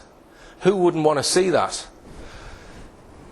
But as I say, I'm not convinced the Ark of the Covenant is there, but I think it's worth excavating it just to see what is there. Now, when I spoke to Wilson and Blackett about this, they said that there was kind of a stalemate between the farmers who own this land, and they weren't allowing them back on the land. They just kind of saw them as pests, really. So I was interested to go down and speak to the farmers and find out why they weren't wanting to have some tests done on this area. And now you've suspected that was there since when? The sort of mid-80s? I got a photograph from my colleague there in 82. I'm at a village called Ynys y Bull in South Wales, and behind me is a hill on top of which is a man-made mound. According to Alan Wilson, the Ark of the Covenant is buried inside the man-made part of this hill behind me, and he has in the past tried to get this hill dug up. He's approached the Welsh authorities, he's approached the farmers. The farmers have been talked out of having any excavation done. So I'm intrigued to speak to the owners of the land, a farm just a few minutes down the road here. So I'm going to knock on the door. So I spoke to the two farmers, two brothers. I had about a 25-minute conversation with them, and then I've recorded my recollection of that conversation. It was quite a delicate negotiation. I asked if I could go on the land to take some photographs, and straight away they said no. Now they said that they weren't convinced that he'd actually found anything, and they said that he hadn't actually shown them any concrete results that there was anything there, so therefore they weren't prepared to have their land dug up based on what they thought was nothing. But they then did say that having said that, they didn't go up there and see what he was doing. They didn't show much interest.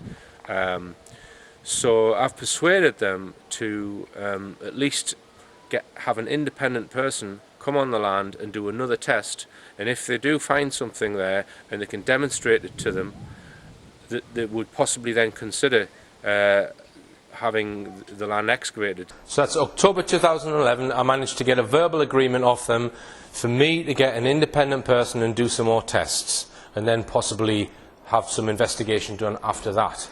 The reason why I'm telling you this is because so many people ask me, what's happening with that hill in Ynys y Bull, Richard?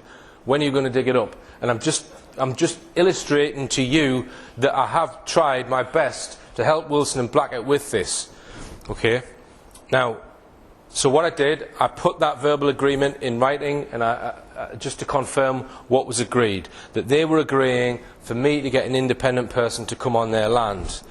Right, so I actually put an appeal out on the TV show for anyone who's got the type of equipment that can test that land, and I got a reply from a company called Mac International Limited, and they do testing for Second World War bombs. Now the guy was called John Morrison, and I agreed with him that we would go to Ynys y Bull on Saturday the 14th of April 2012, and I sent the farmers a letter explaining this, and I sent them company literature from Mac International Limited explaining to the farmers that they would get a full report from this land scanning, and then they could, and it wouldn't cost them anything, and there would be no disruption to their land. So I informed the farmers that we were going to be there on the 14th of April 2012. After I sent that letter, I got a phone call from them saying, hang on, we want to go through a solicitor with all this. We're not quite happy about this. So I went away, I spoke to Wilson and Blackett, and we said, fine, that's not a problem. We will even pay your solicitor's fee to get an agreement drawn up that we can come on the land and do this scanning. So I then followed that up in writing, saying that we were prepared to pay their solicitors' fees, that we were quite happy for them to have some contract in place before we go on the land. I then reminded them of that fact on the 10th of May, and I rang them several times throughout 2012 saying, well, have you appointed a solicitor? Can we speak to your solicitor? Or have you got an agreement? And they either didn't come to the phone, this is Alan Edwards, the farmer, or he just didn't seem interested. He hadn't appointed a solicitor. So I kept ringing, he hadn't appointed a solicitor. So the final throw of the dice in April last year, I went there, and I've just recorded this conversation. I left the camera running in the car, went to the farmhouse, and I'm just showing you this to show you the intransigence of these farmers, because I don't understand it. That's Alan Edwards' house.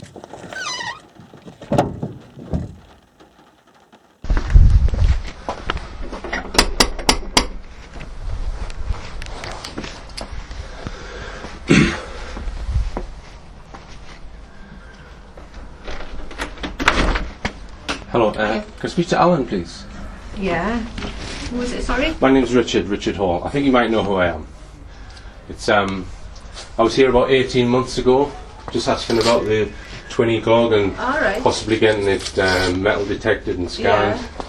Yeah. I've written him a few letters. But the last one was in April last year, April 2012. I think the last time I spoke to him, he said you were thinking of going to a solicitor just to get an agreement. He hasn't done anything about it. We haven't done anything about it. Haven't done anything about it. No, I don't know whether he's here actually, because they're lambing at the minute. Oh, right, okay. But, hang on a minute. No, he's still at working, sorry. All right, okay. We'll be back until 8 o'clock. All right, 8 o'clock, okay. Yeah. And I mean, I don't know whether you're aware of the claim, because the claim is that there's a huge treasure there, okay? And I mean, do you know why he wouldn't just want to allow a land scan? Has he said why, or? Has Alan said why? Yeah. No, I don't. No, at the moment, I don't think they're really interested. They're not interested. Okay. Do you think that's because they don't believe the claim, or someone said something to them, or they don't believe the claim? No. They don't believe. Have you seen any of the? Because I've produced several TV shows covering the history of. Seen those. You've seen them, yeah. Okay. Yeah. All right. So that wouldn't be enough to allow us on the land and just have a scan. No. Right. No. Okay. All right. All right. So because he did say that he would if he was going to do something, he would need to get a solicitor to draft up an agreement. We agreed to pay for that. Yeah. But you still wouldn't be interested. Well, he hasn't mentioned it lately. No. He hasn't mentioned it. No. Okay. All right. Okay. Well, thanks for your help. Okay. Thank you. Bye bye now. I didn't speak to Alan Edwards, but I spoke to his wife, and it's just the same as last time. They're just not interested at all. Yeah, right. Home Jeeves. So I've given up on them, and if anyone else wants to, well, I don't know how you might find their contact details. Right. Okay. Can anyone explain it? Alan thinks that they've been got at. Someone said something to them. Am I bonkers for wanting to dig that hill up?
When I was around about 7 or 8 years old, I had an experience of going to bed and going to sleep and drifting out of a window.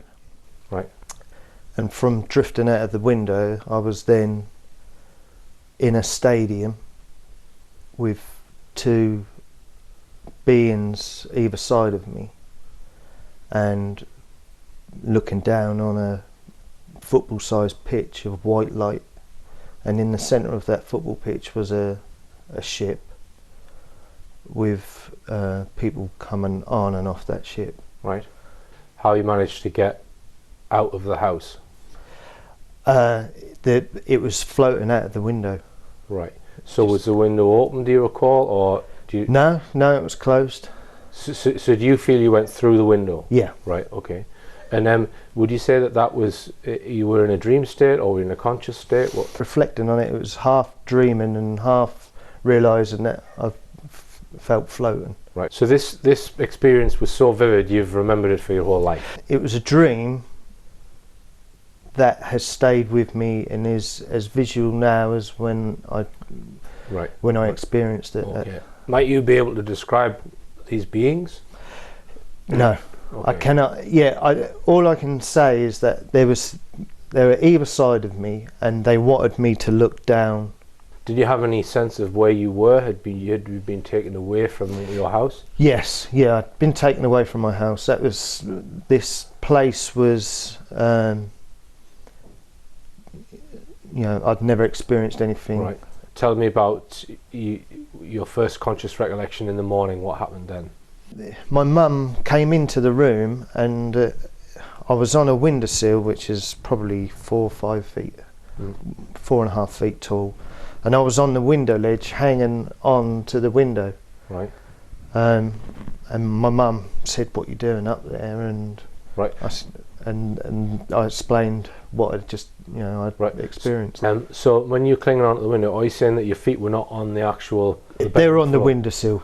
All right, my feet were on the windowsill. Right, so you were quite high up yeah. there for a small child. Yeah.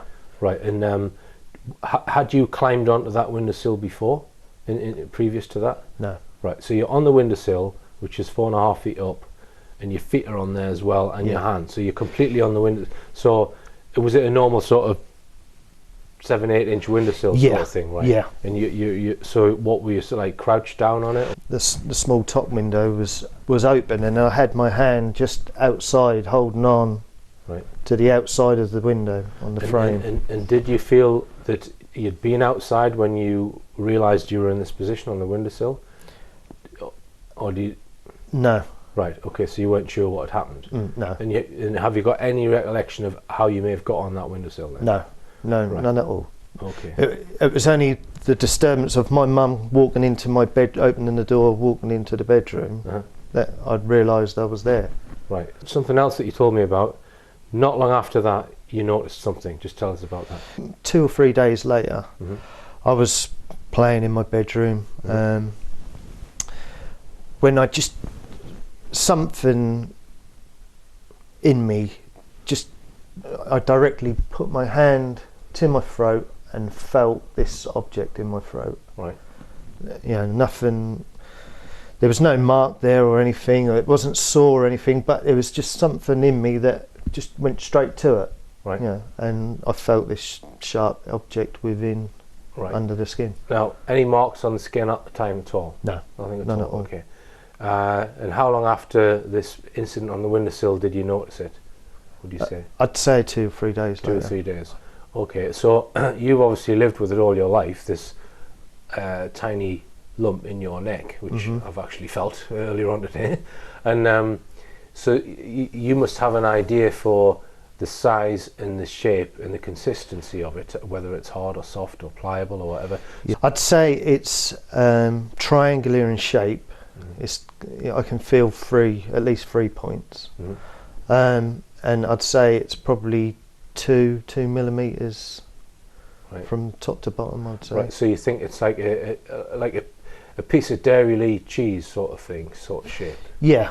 Right, and it's got a thickness of a few millimeters, you think? Couple of mil, all yeah. right.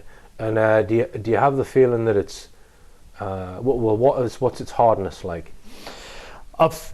I've squeezed it as hard as I can, and the nerves obviously round it that's hurt. Right. When I squeeze it as hard as I can, because I'm seeing if that will crumble or. Right. But it's stayed the same. Right, and so you think it's quite hard substance? It's a very hard substance. Right. Stone, metal, plastic, rubber, a bone. Would you be able to guess hazard? I'd say metal or stone.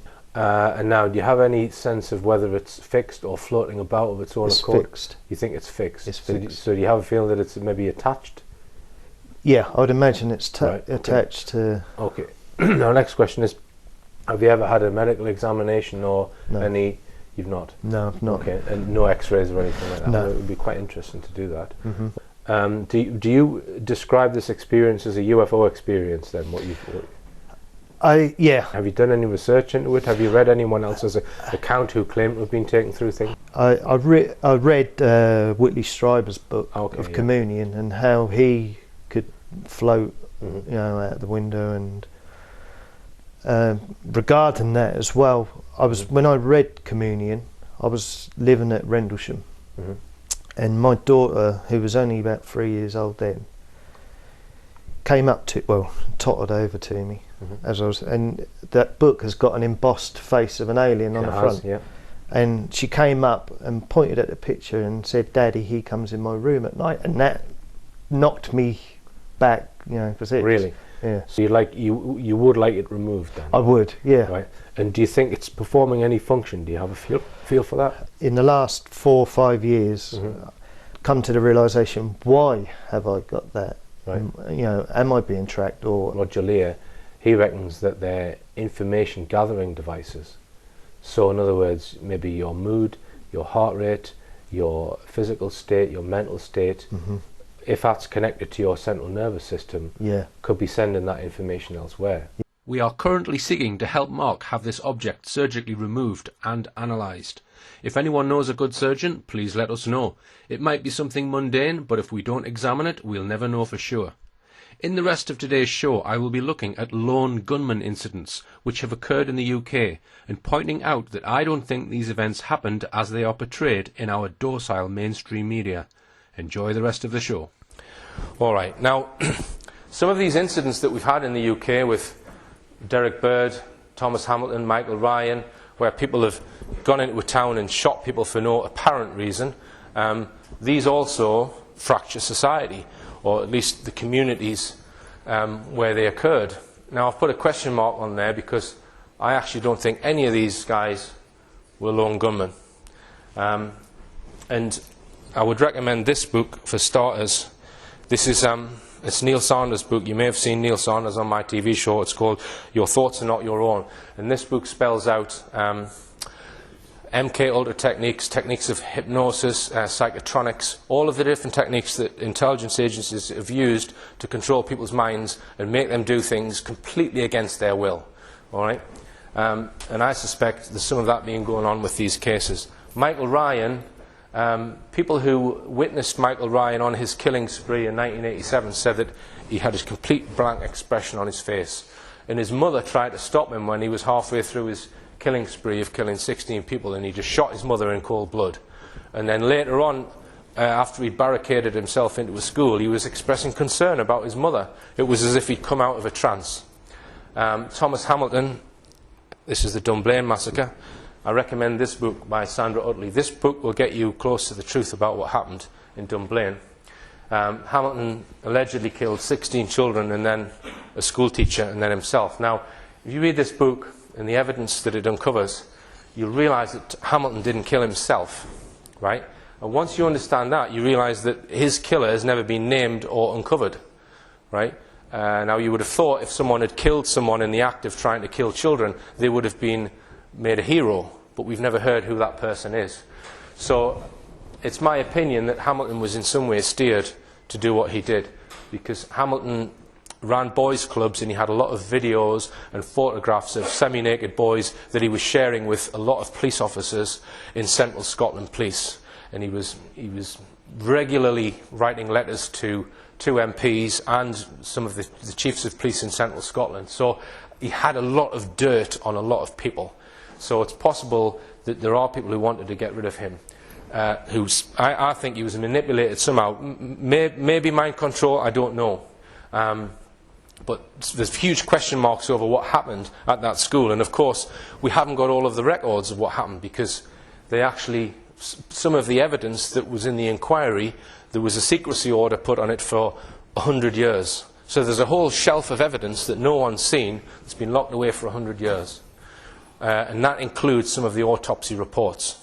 And I believe part of Hamilton's autopsy reports, which shows that he had 2 fatal gunshot wounds. So he couldn't possibly have killed himself. So there's massive question mark over the Thomas Hamilton incident. Now, one of these cases that I've done quite a lot of digging on is the next one. This is Derek Bird, 2010. Taxi driver who allegedly one morning wakes up, glorious sunny day, 2nd of June, kills his twin brother, kills his solicitor, and then goes and randomly kills 10 more people and allegedly kills himself. Now, back in 2010 when this happened, what I did was I just looked at his list of victims to see if any of them stood out as perhaps having a motive. And one of them I did find a potential motive, right? This is Kevin Commons, who was a solicitor. Right? This is Kevin Commons, who was a solicitor. He was a top solicitor, ran his own practice in Cumbria. 6 months prior to the shootings, there was Cumbrian floods. Now, people were saying that these floods were caused by the water company, right? Because the rainfall was not unprecedented, apparently. And there's a particular reservoir called a Thirlmere Reservoir, which they'd been overfilling, allegedly, right? And that exacerbated the floods. This is what Kevin Commons' law firm was saying, and it was suing United Utilities, the water company, alleging that they caused the floods. Now, you're talking thousands of houses, each with £10,000, £20,000 worth of damage. A police officer died in these floods. So you're talking a huge legal case. And if you read articles such as this one, they're pretty convincing that perhaps this water company was negligent and exacerbated these floods. This is Marcus Nixon, who continued the legal action against United Utilities after Kevin Commons had been murdered by Derek Bird. And I did speak to him briefly. I'll mention that in a second. So what made me suspicious was this article, because the two leading figures at United Utilities both stepped down shortly after Derek Bird went on his killing spree. And I just thought that was a bit of a coincidence. This article says that United Utilities dismissed the claim that their chief executive, Philip Green, is considering stepping down. And you can see the date on there. It's the 24th, so it's a week before Derek Bird's killing spree. The main guy is going to step down. It says that dismissed claim, but he did step down not long after. And the managing director, Charlie Cornish, also stepped down in June of 2010. So the two main guys stepped down round about the time of the Derek Bird incident. This is Philip Green, the chief executive, who stepped down with David Cameron. He's got some very powerful friends. He used to be the director and chief operating officer of Reuters. So the point I'm making is, if Kevin Commons' legal action had been successful, this guy, chief exec of United Utilities, probably would have been in prison. Right? Probably. Because the police officer died in those floods. And if they had been found negligent, he's the top guy. So he's the one who would get the blame. I'm not saying that he had anything to do with what happened with Derek Bird. I'm saying that, this guy would have ended up in prison had Kevin Commons' legal action been successful. So I just thought, well, perhaps Derek Bird's been mind-controlled, as set out in this book by Neil Saunders, that it's possible to make people do things against their wishes. And I looked no more into it. I didn't actually look at CCTV evidence or any physical evidence on the day. I just thought that maybe the guy... I didn't question whether he had actually killed these people. And then I received an email just last year. It said, "The main reason I'm contacting you is I was fascinated by your brief talk done whilst you were touring on the Cumbria massacre. I was particularly interested in the claim that United Utilities Water Company were being held culpable for the Cumbria flooding previous to the massacre. Anyway, there is overwhelming evidence that points to a false flag event perpetrated by a possible paramilitary individual using an identical car to Derek Bird, the alleged murderer. Have you looked at this incident in detail at all? I have done quite a bit of research regarding this and I'm convinced this is a state-sponsored massacre. Please get in touch." Okay, so I went to see this witness. I looked at this person's evidence, and based on that, I interviewed him, and then I went to Cumbria. And I've spoken to quite a few witnesses, because I think, as I'm going to explain now, I think it is very smelly. Now, let's just explain what happened on June the 2nd, 2010. This is the mainstream version. Derek Bird, taxi driver. He goes to a place called Lamplugh. He goes into his twin brother's house and murders him in cold blood. Right? This is at 5 o'clock in the morning. He then goes to his solicitor's house at 10:20 in the morning. So there's over a 5-hour gap between these two murders. And I'll come back to why I think that might be the case. He then drives straight into Whitehaven, where he pulls up at a taxi rank, he kills a taxi driver, shoots another taxi driver, and shoots 2 more taxi drivers, and then makes his way to Egremont, where he kills a few people there. He's mainly shooting people out of his window. He's stopping his cab, asking them to come over for the time and that kind of thing, and then just shooting them. He then goes to Seascale, kills 3 people there. He kills 12 people in total, injures 11, I think, drives into the woods, dumps his car, and then goes into the woods and allegedly shoots himself. So that's the official story. Now you would imagine that there's mountains of witness testimony, and there is, but there are problems with it. There were, I think, around about 90 people gave statements or were cross-examined at the inquest. This is first-hand witnesses who saw what happened. Now I've tried to get copies or transcripts of those witness testimonies, and I haven't been able to, and I'm going to explain what happened. So I've been relying on mainstream media articles. Now the problem with all of the mainstream media articles of witness statements, and there's lots of witness statements of people who allegedly saw the gunman doing his dirty deeds all the way around here, right? None of them ask the witness what the gunman looked like. It's assumed right from word go that it was Derek Bird. So it's as if they don't need a description of the criminal, of the gunman. So you don't get any descriptions. So that's a major problem, which is why we need the initial statements. Now, you would imagine also there'll be mountains of CCTV, because this is a very busy town with CCTV cameras all over the place, and he actually got out of his car when he shot at one of the taxi drivers. But they've put out a tiny amount of CCTV, and the CCTV that they have put out shows a major anomaly, which I'm going to explain to you in a second. This is an article from the Daily Express, and it says, images recorded by a surveillance camera are understood to show in high definition the exact moment Bird pumps bullets into the head of his 43-year-old colleague. The footage is so horrific it can never be shown to the public, say police. So they're saying they have got high definition images showing Derek Bird with his gun, right? But there's no images of Derek Bird with a gun that I've been able to find. Not one CCTV or still image, either before the incident or during the incident. Show me an image of Derek Bird with a gun and I might believe he shot someone. Can you believe that? This guy shot 12 people, or killed 12 people, and shot 11 others, and there's not an image of him with a gun in the public domain. This is the only image they've actually put out. It's a CCTV clip where he drives along, he's fleeing the taxi rank for the first time here after he's allegedly just shot one taxi driver. This is all they've given us. Right? Now, I don't think that shows a gun, and I don't think you can make out who's in that vehicle. The only image I have been able to find which allegedly shows Derek Bird with a gun.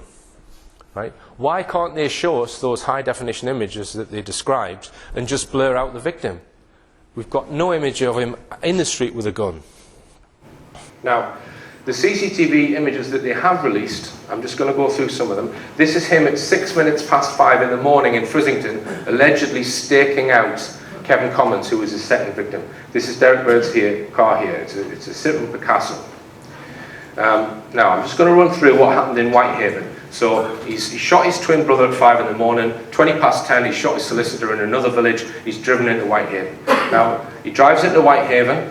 He stops his car, winds the window down. He calls over Darren Castle, pumps 2 bullets into him. He dies. He then moves his car about 15-20 feet further forward, jumps out the car, and he runs up the street where he pursues another taxi driver and he shoots him. Right? He survives, Don Reed. He then gets back in his car, he drives off, and he drives right the way around the town centre in a big square, and he comes back past the same taxi rank. Okay? This time, he just pumps 2 bullets into the side of a building, and some CCTV from that incident has been released, because you see all of the people duck. But he doesn't kill anyone or hit anyone in that incident, just 2 bullets into the side of the hairdressers. He then speeds off. He goes round a corner where he stops at some traffic lights. We all stop at traffic lights when we just killed someone. Anyway, supposedly another taxi driver, he calls over, comes to the window, shoots him, Paul Wilson. He survives, just gets scratched on the cheek, which is unusual. He actually says in his statement that he thought he'd been shot with a blank, and a blank can cause some damage if you... So he supposedly shot him at point blank range and he survived with just a scratch. Anyway, he then goes on to another part of Whitehaven where he shoots at another taxi driver and the passenger. He then goes off to Egremont and the other places. Okay, so this is him, and you can check all of these images on CCTV, on BBC website and on Whitehaven News websites. They've all been released. So this is him after he's shot Darren Rowcastle and shot the other taxi driver. He's got back in the car and he's driving away for the first time. He then drives round the block in a big square. So this is Duke Street here, where the taxi rank is to his left. This is 3 streets away. This is Lowther Street. So he's coming back round the second time to shoot into the taxi rank again. This is Bird's vehicle here, and this is the hairdresser's is just there. So he fires a bullet out his window, and you see these people duck. So he fires 2 bullets, and then he speeds off up this street. He then turns left, comes down this street. This is where he stops at the traffic lights, where he allegedly shoots someone here, but you don't actually see that. All right, now I'm going to show you these images again. Let's just go back. This image is his vehicle at the end of his killing spree, which is dumped at the end of a country lane. He's gone off into the woods. I'm going to show you the video that this comes from. This is from a helicopter. Derek Bird's few hours of carnage ended near here. What made him start the shootings that ended with 12 people, 13 including himself, dead? See there, that's a taxi sign on top of his car, okay? Because it was a taxi, allegedly. Now, this is, as I said, this is after he's shot at Down Castle. You can see there's clearly something on the top of his car, looks like a taxi sign. And I think they're the same thing, because you've got a little yellow arm or something there to the side, the vehicle's the other way around, you can see. I think they're probably the same vehicle. Now, and I think it's something like that what we're looking at. Now, if we just summarise these images that I've just showed you, 6 minutes past 5 in the morning, there's no taxi sign on top of the car. Then we've got 10:32 taxi sign on top of the car. 2 streets or 3 streets later, a minute later, no taxi sign. And drives past the taxi rank again, no taxi sign. So this is him driving past the rank after he fires into it the first time, and this is him the second time. So where's the taxi sign gone on top of the car? There is some doubt also about these logos along the side of the car, but you can't really see in the images whether it's there or not. And then this is around the corner again, just a minute later, no taxi sign, and then at the end of the killing spree, taxi sign on top of the car. Okay. Now, what I think this suggests is that there was 2 vehicles, a replica vehicle. I think this possibly is Derek Bird's car, and this is Derek Bird's car. And I think we've maybe got an operative here. Now, I'm going to explain why I think that is the case.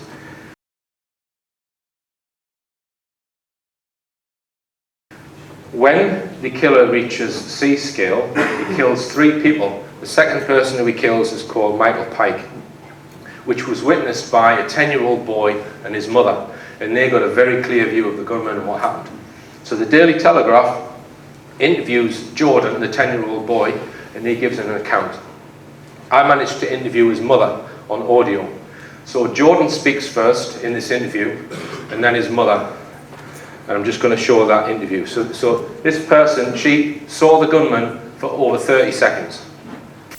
We were just walking past a curve, just near the shop. So this person on his bike just came up, and then the driver just came, shot his back wheel shot, and then shot his face on the cheek there. And then he just stared me and my mum in the eyes, so and then he just drove off.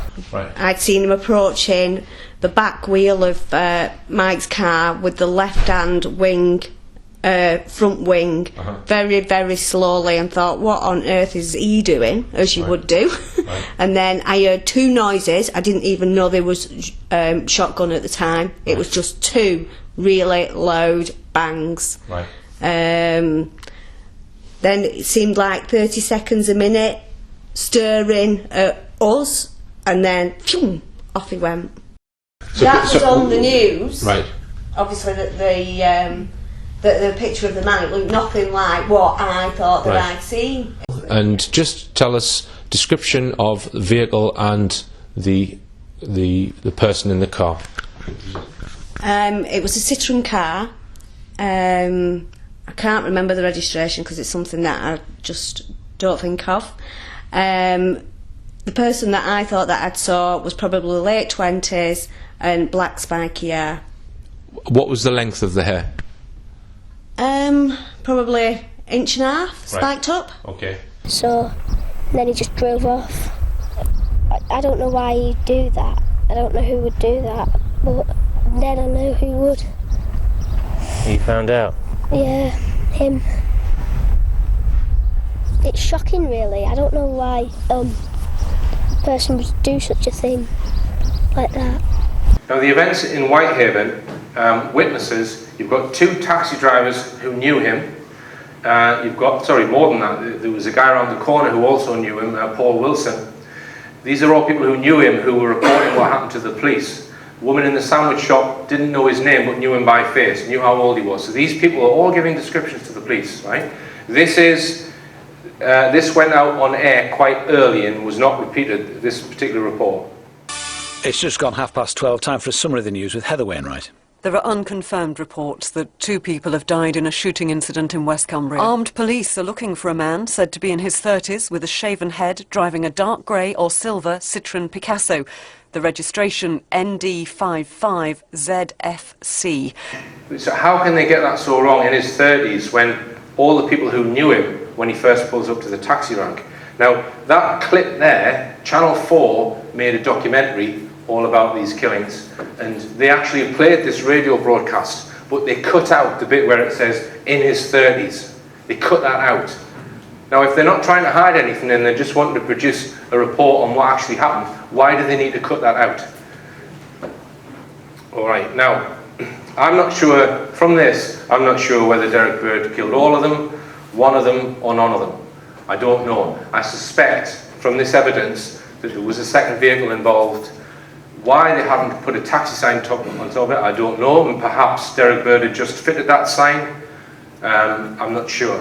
But it also looks as though there's possibly an operative involved, at least in C-scale. So I wanted to get all of the witness statements, right from the first witness to the last. So I contacted the coroner, and I said I would like to obtain copies of the court transcript and the coroner's report for the Cumbrian shootings case involving Derek Bird.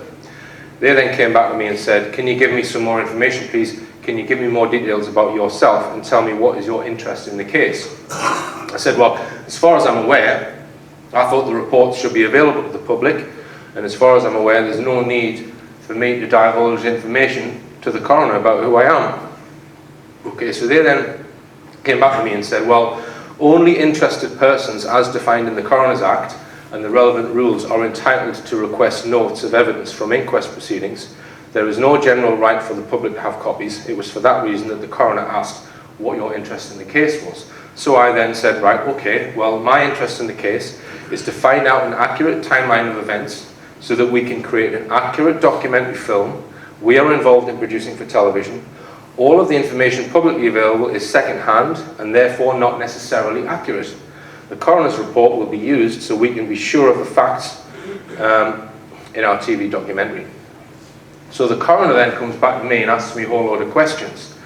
Dear Mrs. Hall, to enable me to further consider your request, I shall need more details. Your address, your role in the preparation of the documentary, who has commissioned the programme, the producer, where it is proposed to be aired, which TV channels, the scope of the programme, are any of the victims actively participating, what exactly are you seeking? David Roberts, Her Majesty's Coroner. So he's clearly considering giving me information, otherwise he wouldn't be asking those questions, right? He's wanting to know who's making this documentary. Is it the BBC? So I answer all of his questions. There are the answers that I've given him, perfectly honest answers. And I've said to him that we are seeking to produce an accurate film about what happened that day and also why it may have happened. In order to get the facts as accurate as possible, a copy of the coroner's report or transcript is something we need in order to check what we have discovered so far is accurate and to see if there is anything we have missed in our interpretation of events. Now, he could have given me those documents from the coroner, from the inquest, and said, okay, I'm going to give you them, but don't release them on the internet. If you're going to use any quotes from them, can you have it approved by me? So he could have put conditions on there, knowing that all I'm trying to do is represent the truth. But what did he do? He wrote to me and said, having considered the matter and the issues involved, I do not consider that you are a proper person within the meaning of Regulation 27. What? What has he talked about? I'm not a proper person, right? So I thought, well, let's have a look at Regulation 27. And it says in Regulation 27, the coroner may provide any document or copy of any document to any person who, in the opinion of the coroner, is a proper person to have possession of it. So there's no actual rule on who can and who can't have the documents. It's just whether the coroner thinks you're a proper person. So there it is on official royal crested letter-headed paper, Richard D. Hall is not a proper person. So I'm going to get the t-shirt printed tomorrow.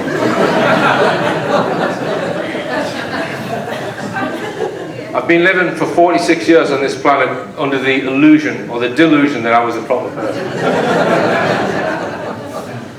Okay, so I thought, well, I've got a communication channel opened up with the coroner, so I'm going to put to him some of what I have learned. I've said regarding the CCTV footage in Whitehaven showing the incident at Duke Street, where shots appear to be fired from a vehicle into the shops along Duke Street, we have learned that the gunman drove past the taxi rank on Duke Street twice, and the footage so far released is the second pass of the taxi rank, when the gunman did not get out of their vehicle. Why are the events which occurred minutes earlier on the first pass of the taxi rank not available on CCTV? This would have shown the gunman get out of their vehicle. Because if you see someone get out of a vehicle on CCTV, you can judge their build, the way that they walk, their hair, everything, his gait. So you're going to be able to identify whether it's him or not. All we've got is images of a vehicle. So I'm not convinced, based on the evidence that I've seen, that it was even there. Why has there been no CCTV, still photographs, or any images at all, either during or before the events, showing Derek Bird with a gun in his hand? One image was released showing a taxi from the side, which appears to be a person on their handheld radio. Why have witnesses described the gunman as being in his 20s with short dark hair? We have a very reliable witness who gave evidence at the inquest, who has given us a detailed statement. This person watched the gunman at close range for between 30 seconds and a minute. The gunman had short dark hair and was in his 20s. Why do witnesses we have interviewed insist the gunman's silver Citroen Picasso was definitely not a taxi? We have 3 reliable witnesses who state this, some of whom gave evidence at your inquest. In the Channel 4 documentary, the witnesses are all saying it was a taxi. We've got witnesses who are saying it wasn't a taxi. Why is it assumed that David Bird was murdered by Derek Bird when there is no eyewitness testimony to this event? What evidence links Derek Bird to the murder of David Bird? Why did police issue a description of the gunman, which was read out on a public radio station, stating that police were chasing a man in his 30s with a shaven head? And why does the vehicle, which was recovered in the woods, which is alleged to belong to the gunman, appear to have a taxi sign on the roof, when the gunman's vehicle, in all but one CCTV image, has no taxi sign on the roof? Finally, were any of these points raised at the inquest? So he then comes back to me and just says, coroners cannot enter into correspondence answering the type of questions you raise. Suffice to say, there was a huge investigation into the facts relating to these cases. All relevant evidence was before the jury, which they heard over a period of 4 weeks. Well, I wouldn't quite agree with him, because in an inquest, the coroner decides everything that the jury's going to see. It's not like a trial where you've got someone sticking up for Derek Bird who can insist certain things, and you've got 2 sides. Both sides can submit evidence. He decides everything that the jury sees. So if there's certain evidence which isn't quite as palatable for their story, he could quite easily leave that out. Now, I mentioned a potential motive as to why someone might want to get rid of Kevin Commons, who was the second person killed by Derek Bird, and it's to do with the Cumbrian floods. And people have said to me, well, that seems a bit extreme, Richard, killing all of those people just to cover up the murder of a solicitor. Why didn't they just bomb him off? And I agree with that. I think it does seem a bit severe, but maybe there was more than one reason why these killings occurred. Now, I mentioned Marcus Nixon, who took over the legal action from Kevin Commons when he was murdered, and I ran Marcus Nixon. Now, he did move law firms. He works for a different law firm now, can't remember the name of it, but he continued to pursue the legal action against United Utilities with this other law firm. And I rang him, I think it was November last year, and he told me that that legal action had recently been dropped against United Utilities. All right? But one thing he didn't tell me was that he had been under investigation for fraud just last summer.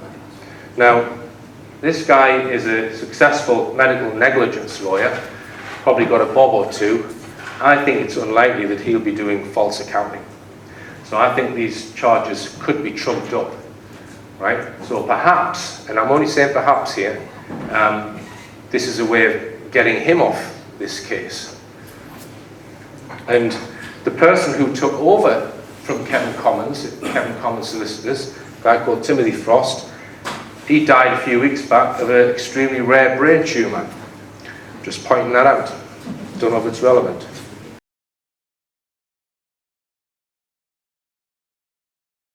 So, assuming that this was a contrived event, and it does seem very fishy based on the evidence that I've sent, I don't know, as I say, I don't know what happened. I'm still looking for evidence, right? I am intending to investigate this further. So let's assume that it was contrived, that it was not just a lone gunman who woke up one day and decided to kill his mates. And as I say, I'll point you to this book as to the techniques that they can use to control people. Now, in mind control, they use trauma. Trauma is the thing that they use to fracture people's minds. And in Auschwitz, Joseph Mengele, the mind control doctor, he would experiment with twins. Now, what he would do, he would get one twin and he would make the other, torture the other twin in order to traumatize the first twin, or he might even kill them. So just think about that for a second. You've got a twin brother or sister, and they're tortured and then murdered right in front of your eyes. That twin, in many respects, is you. It's an identical copy of you. Can you imagine how much trauma that's going to cause you, seeing your twin murdered? Now, Derek Bird allegedly murdered his twin brother first. Okay. Now, but there's no witness to that. No one saw Derek Bird do that. So what I'm suggesting may have happened is that Derek Bird's brother was murdered by someone else. And another reason why I think that is, in one of the documentaries, David Bird, Derek Bird's brother, this witness said that he built a 4x4 vehicle and he took it to a scramble track, and the two of them, Derek Bird and David Bird, were having turns in it, going round and round this track, laughing their heads off, like two brothers who love each other. This is 1 week before the shootings. And he supposedly murdered this brother that he's on this scramble track with. So what I'm suggesting may have happened is that someone else has murdered the brother, but they've made Derek Bird watch it, right? We've now got a 5-hour gap between David Bird murder and Kevin Commons, who I think could have been the real target. In that intervening 5 hours, is it possible that he was mind controlled, using the trauma that was induced by making him witness the murder of his twin brother? And of course, the next person they would want out would be the real target, Kevin Commons. Now, what happened after that, I'm not sure. I'm not sure who killed who in Whitehaven, because they've not given me enough evidence to base anything on. But I think at some point in the operation, it's possible that Derek Bird has been taken out, murdered, dumped in the woods, while another operative in an identical car bumps off several other people. That's what I think has possibly happened. But it's speculation. I'm speculating here based on knowledge of mind control, and also based on facts I've been able to find out. Okay, and they always bring out a book very soon after these events, almost too soon after these events, which just backs up the official story. From start to finish, it gives you the official story that was reported in the media. And 1 month after the Derek Bird incident, we had the Raoul Moat incident. He shot 3 people. They didn't even bother to change the cover of their book. Now, I've read the Raoul Moat book. I haven't read the other one. If Raoul Moat was alive today, he could easily sue the person who wrote this book. It's absolute crap. It's just, Raoul Moat was a bastard, Raoul Moat was a bastard, Raoul Moat was a bastard. Demonising him right from birth, saying how evil the guy was. He was a bouncer who was trying to start a gardening business. Now, and I suspect that Raoul Moat was used under mind control to target PC David Rathband. And the reason why I think he was targeting David Rathband is because what David Rathband knew about Lisa French's testimony at the London bombings. Because Lisa French here, David Rathband, police officer, was shot in the face twice by Raoul Moat. Rathband says he was definitely trying to kill him because he played dead, and if he hadn't played dead, he said he would have shot me again. All right? But Rathband miraculously survived. Now, Rathband's girlfriend was on the number 30 bus involved in the London bombings. Now, the alleged perpetrator of the number 30 bus bomb was a guy called Hasib Hussain. That guy was not on that bus because there's not a single witness, 6'4" Asian guy with a huge backpack on him, allegedly. There's no CCTV of him on that bus. There's no witnesses on that bus because there was quite a lot of survivors from the London bombings. No witnesses claim to have seen him or reliably spot him, right? Until the inquest in 2010, 2011, where Lisa French, who was on that bus, says that she saw him. She said that she saw the bomber that no one else had seen, and that she hadn't said that she had seen, up until 5.5 years after the London bombings. She's never mentioned the bomber. Okay, so suddenly she's seen a bomber. Now, I think what's happened there is that they're having an inquest, and there's no way they can have that inquest without someone seeing the supposed bomber, because I think the bomb was planted on that bus, and the bomber was not there. See, they're saying they fled because they sussed that they were being set up. All right, so they couldn't have an inquest without at least one witness saying they saw the bomber. Lisa French was under a psychologist, cognitive behavioural therapy. She said she had over 20 sessions. This is before the inquest. She's going out with PC David Rathband. I think she was being prepped to give a false narrative of what she saw. She might not even know she's giving false testimony at the inquest. She's been messed with by a psychologist. But I think Rathband may have been asking questions about what she was being fed and what she was being asked to do. So that's why I think it's possible that Raoul Moat targeted Rathband, and Raoul Moat shot 2 other people beforehand in order to disguise the real motive. Now, I've gone into various circumstantial evidences as to why I think it was a contrived event. The whole thing was contrived. And another extract from David Rathband's book, which is right at the moment just before he gets shot in the face.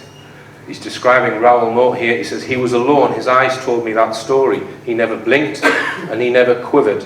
There wasn't a moment of doubt in his actions, nor an ounce of emotion."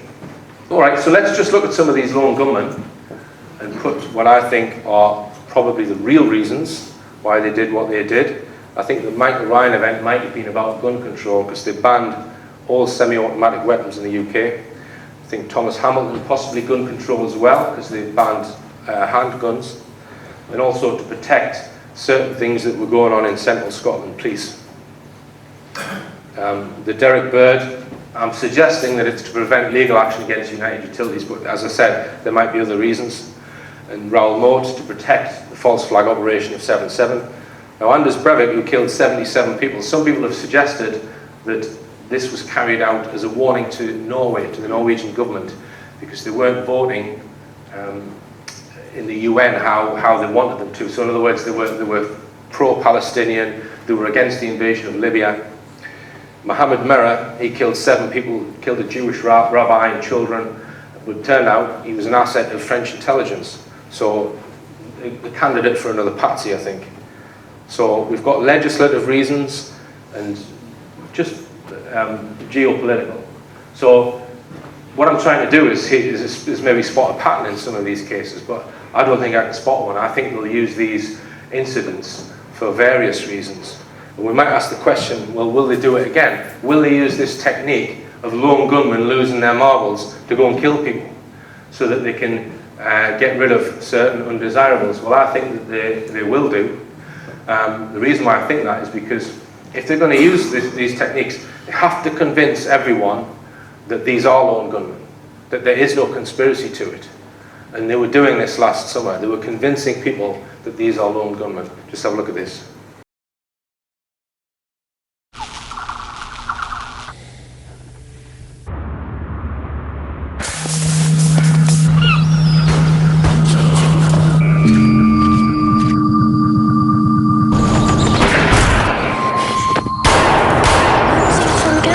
Something I think you should see. 15 made by gunman Stephen Morton in Southcliffe earlier today. You know this place. You know the people. Reel them in. Kept himself to himself. Stop wasting your time looking for answers. Didn't anybody read the signs? There weren't any signs. Yeah, nobody ever sees anything in Southcliffe, do they? I feel tired, Claire. Yeah, me too. did something that caused him to do what he did. Anna! He's dead! She is not coming back. People don't commit mass murder in a town like this. What are you doing? Maybe I'm looking for closure. That's what you meant to do, isn't it? What Stephen did will never go away. When do you get to start again?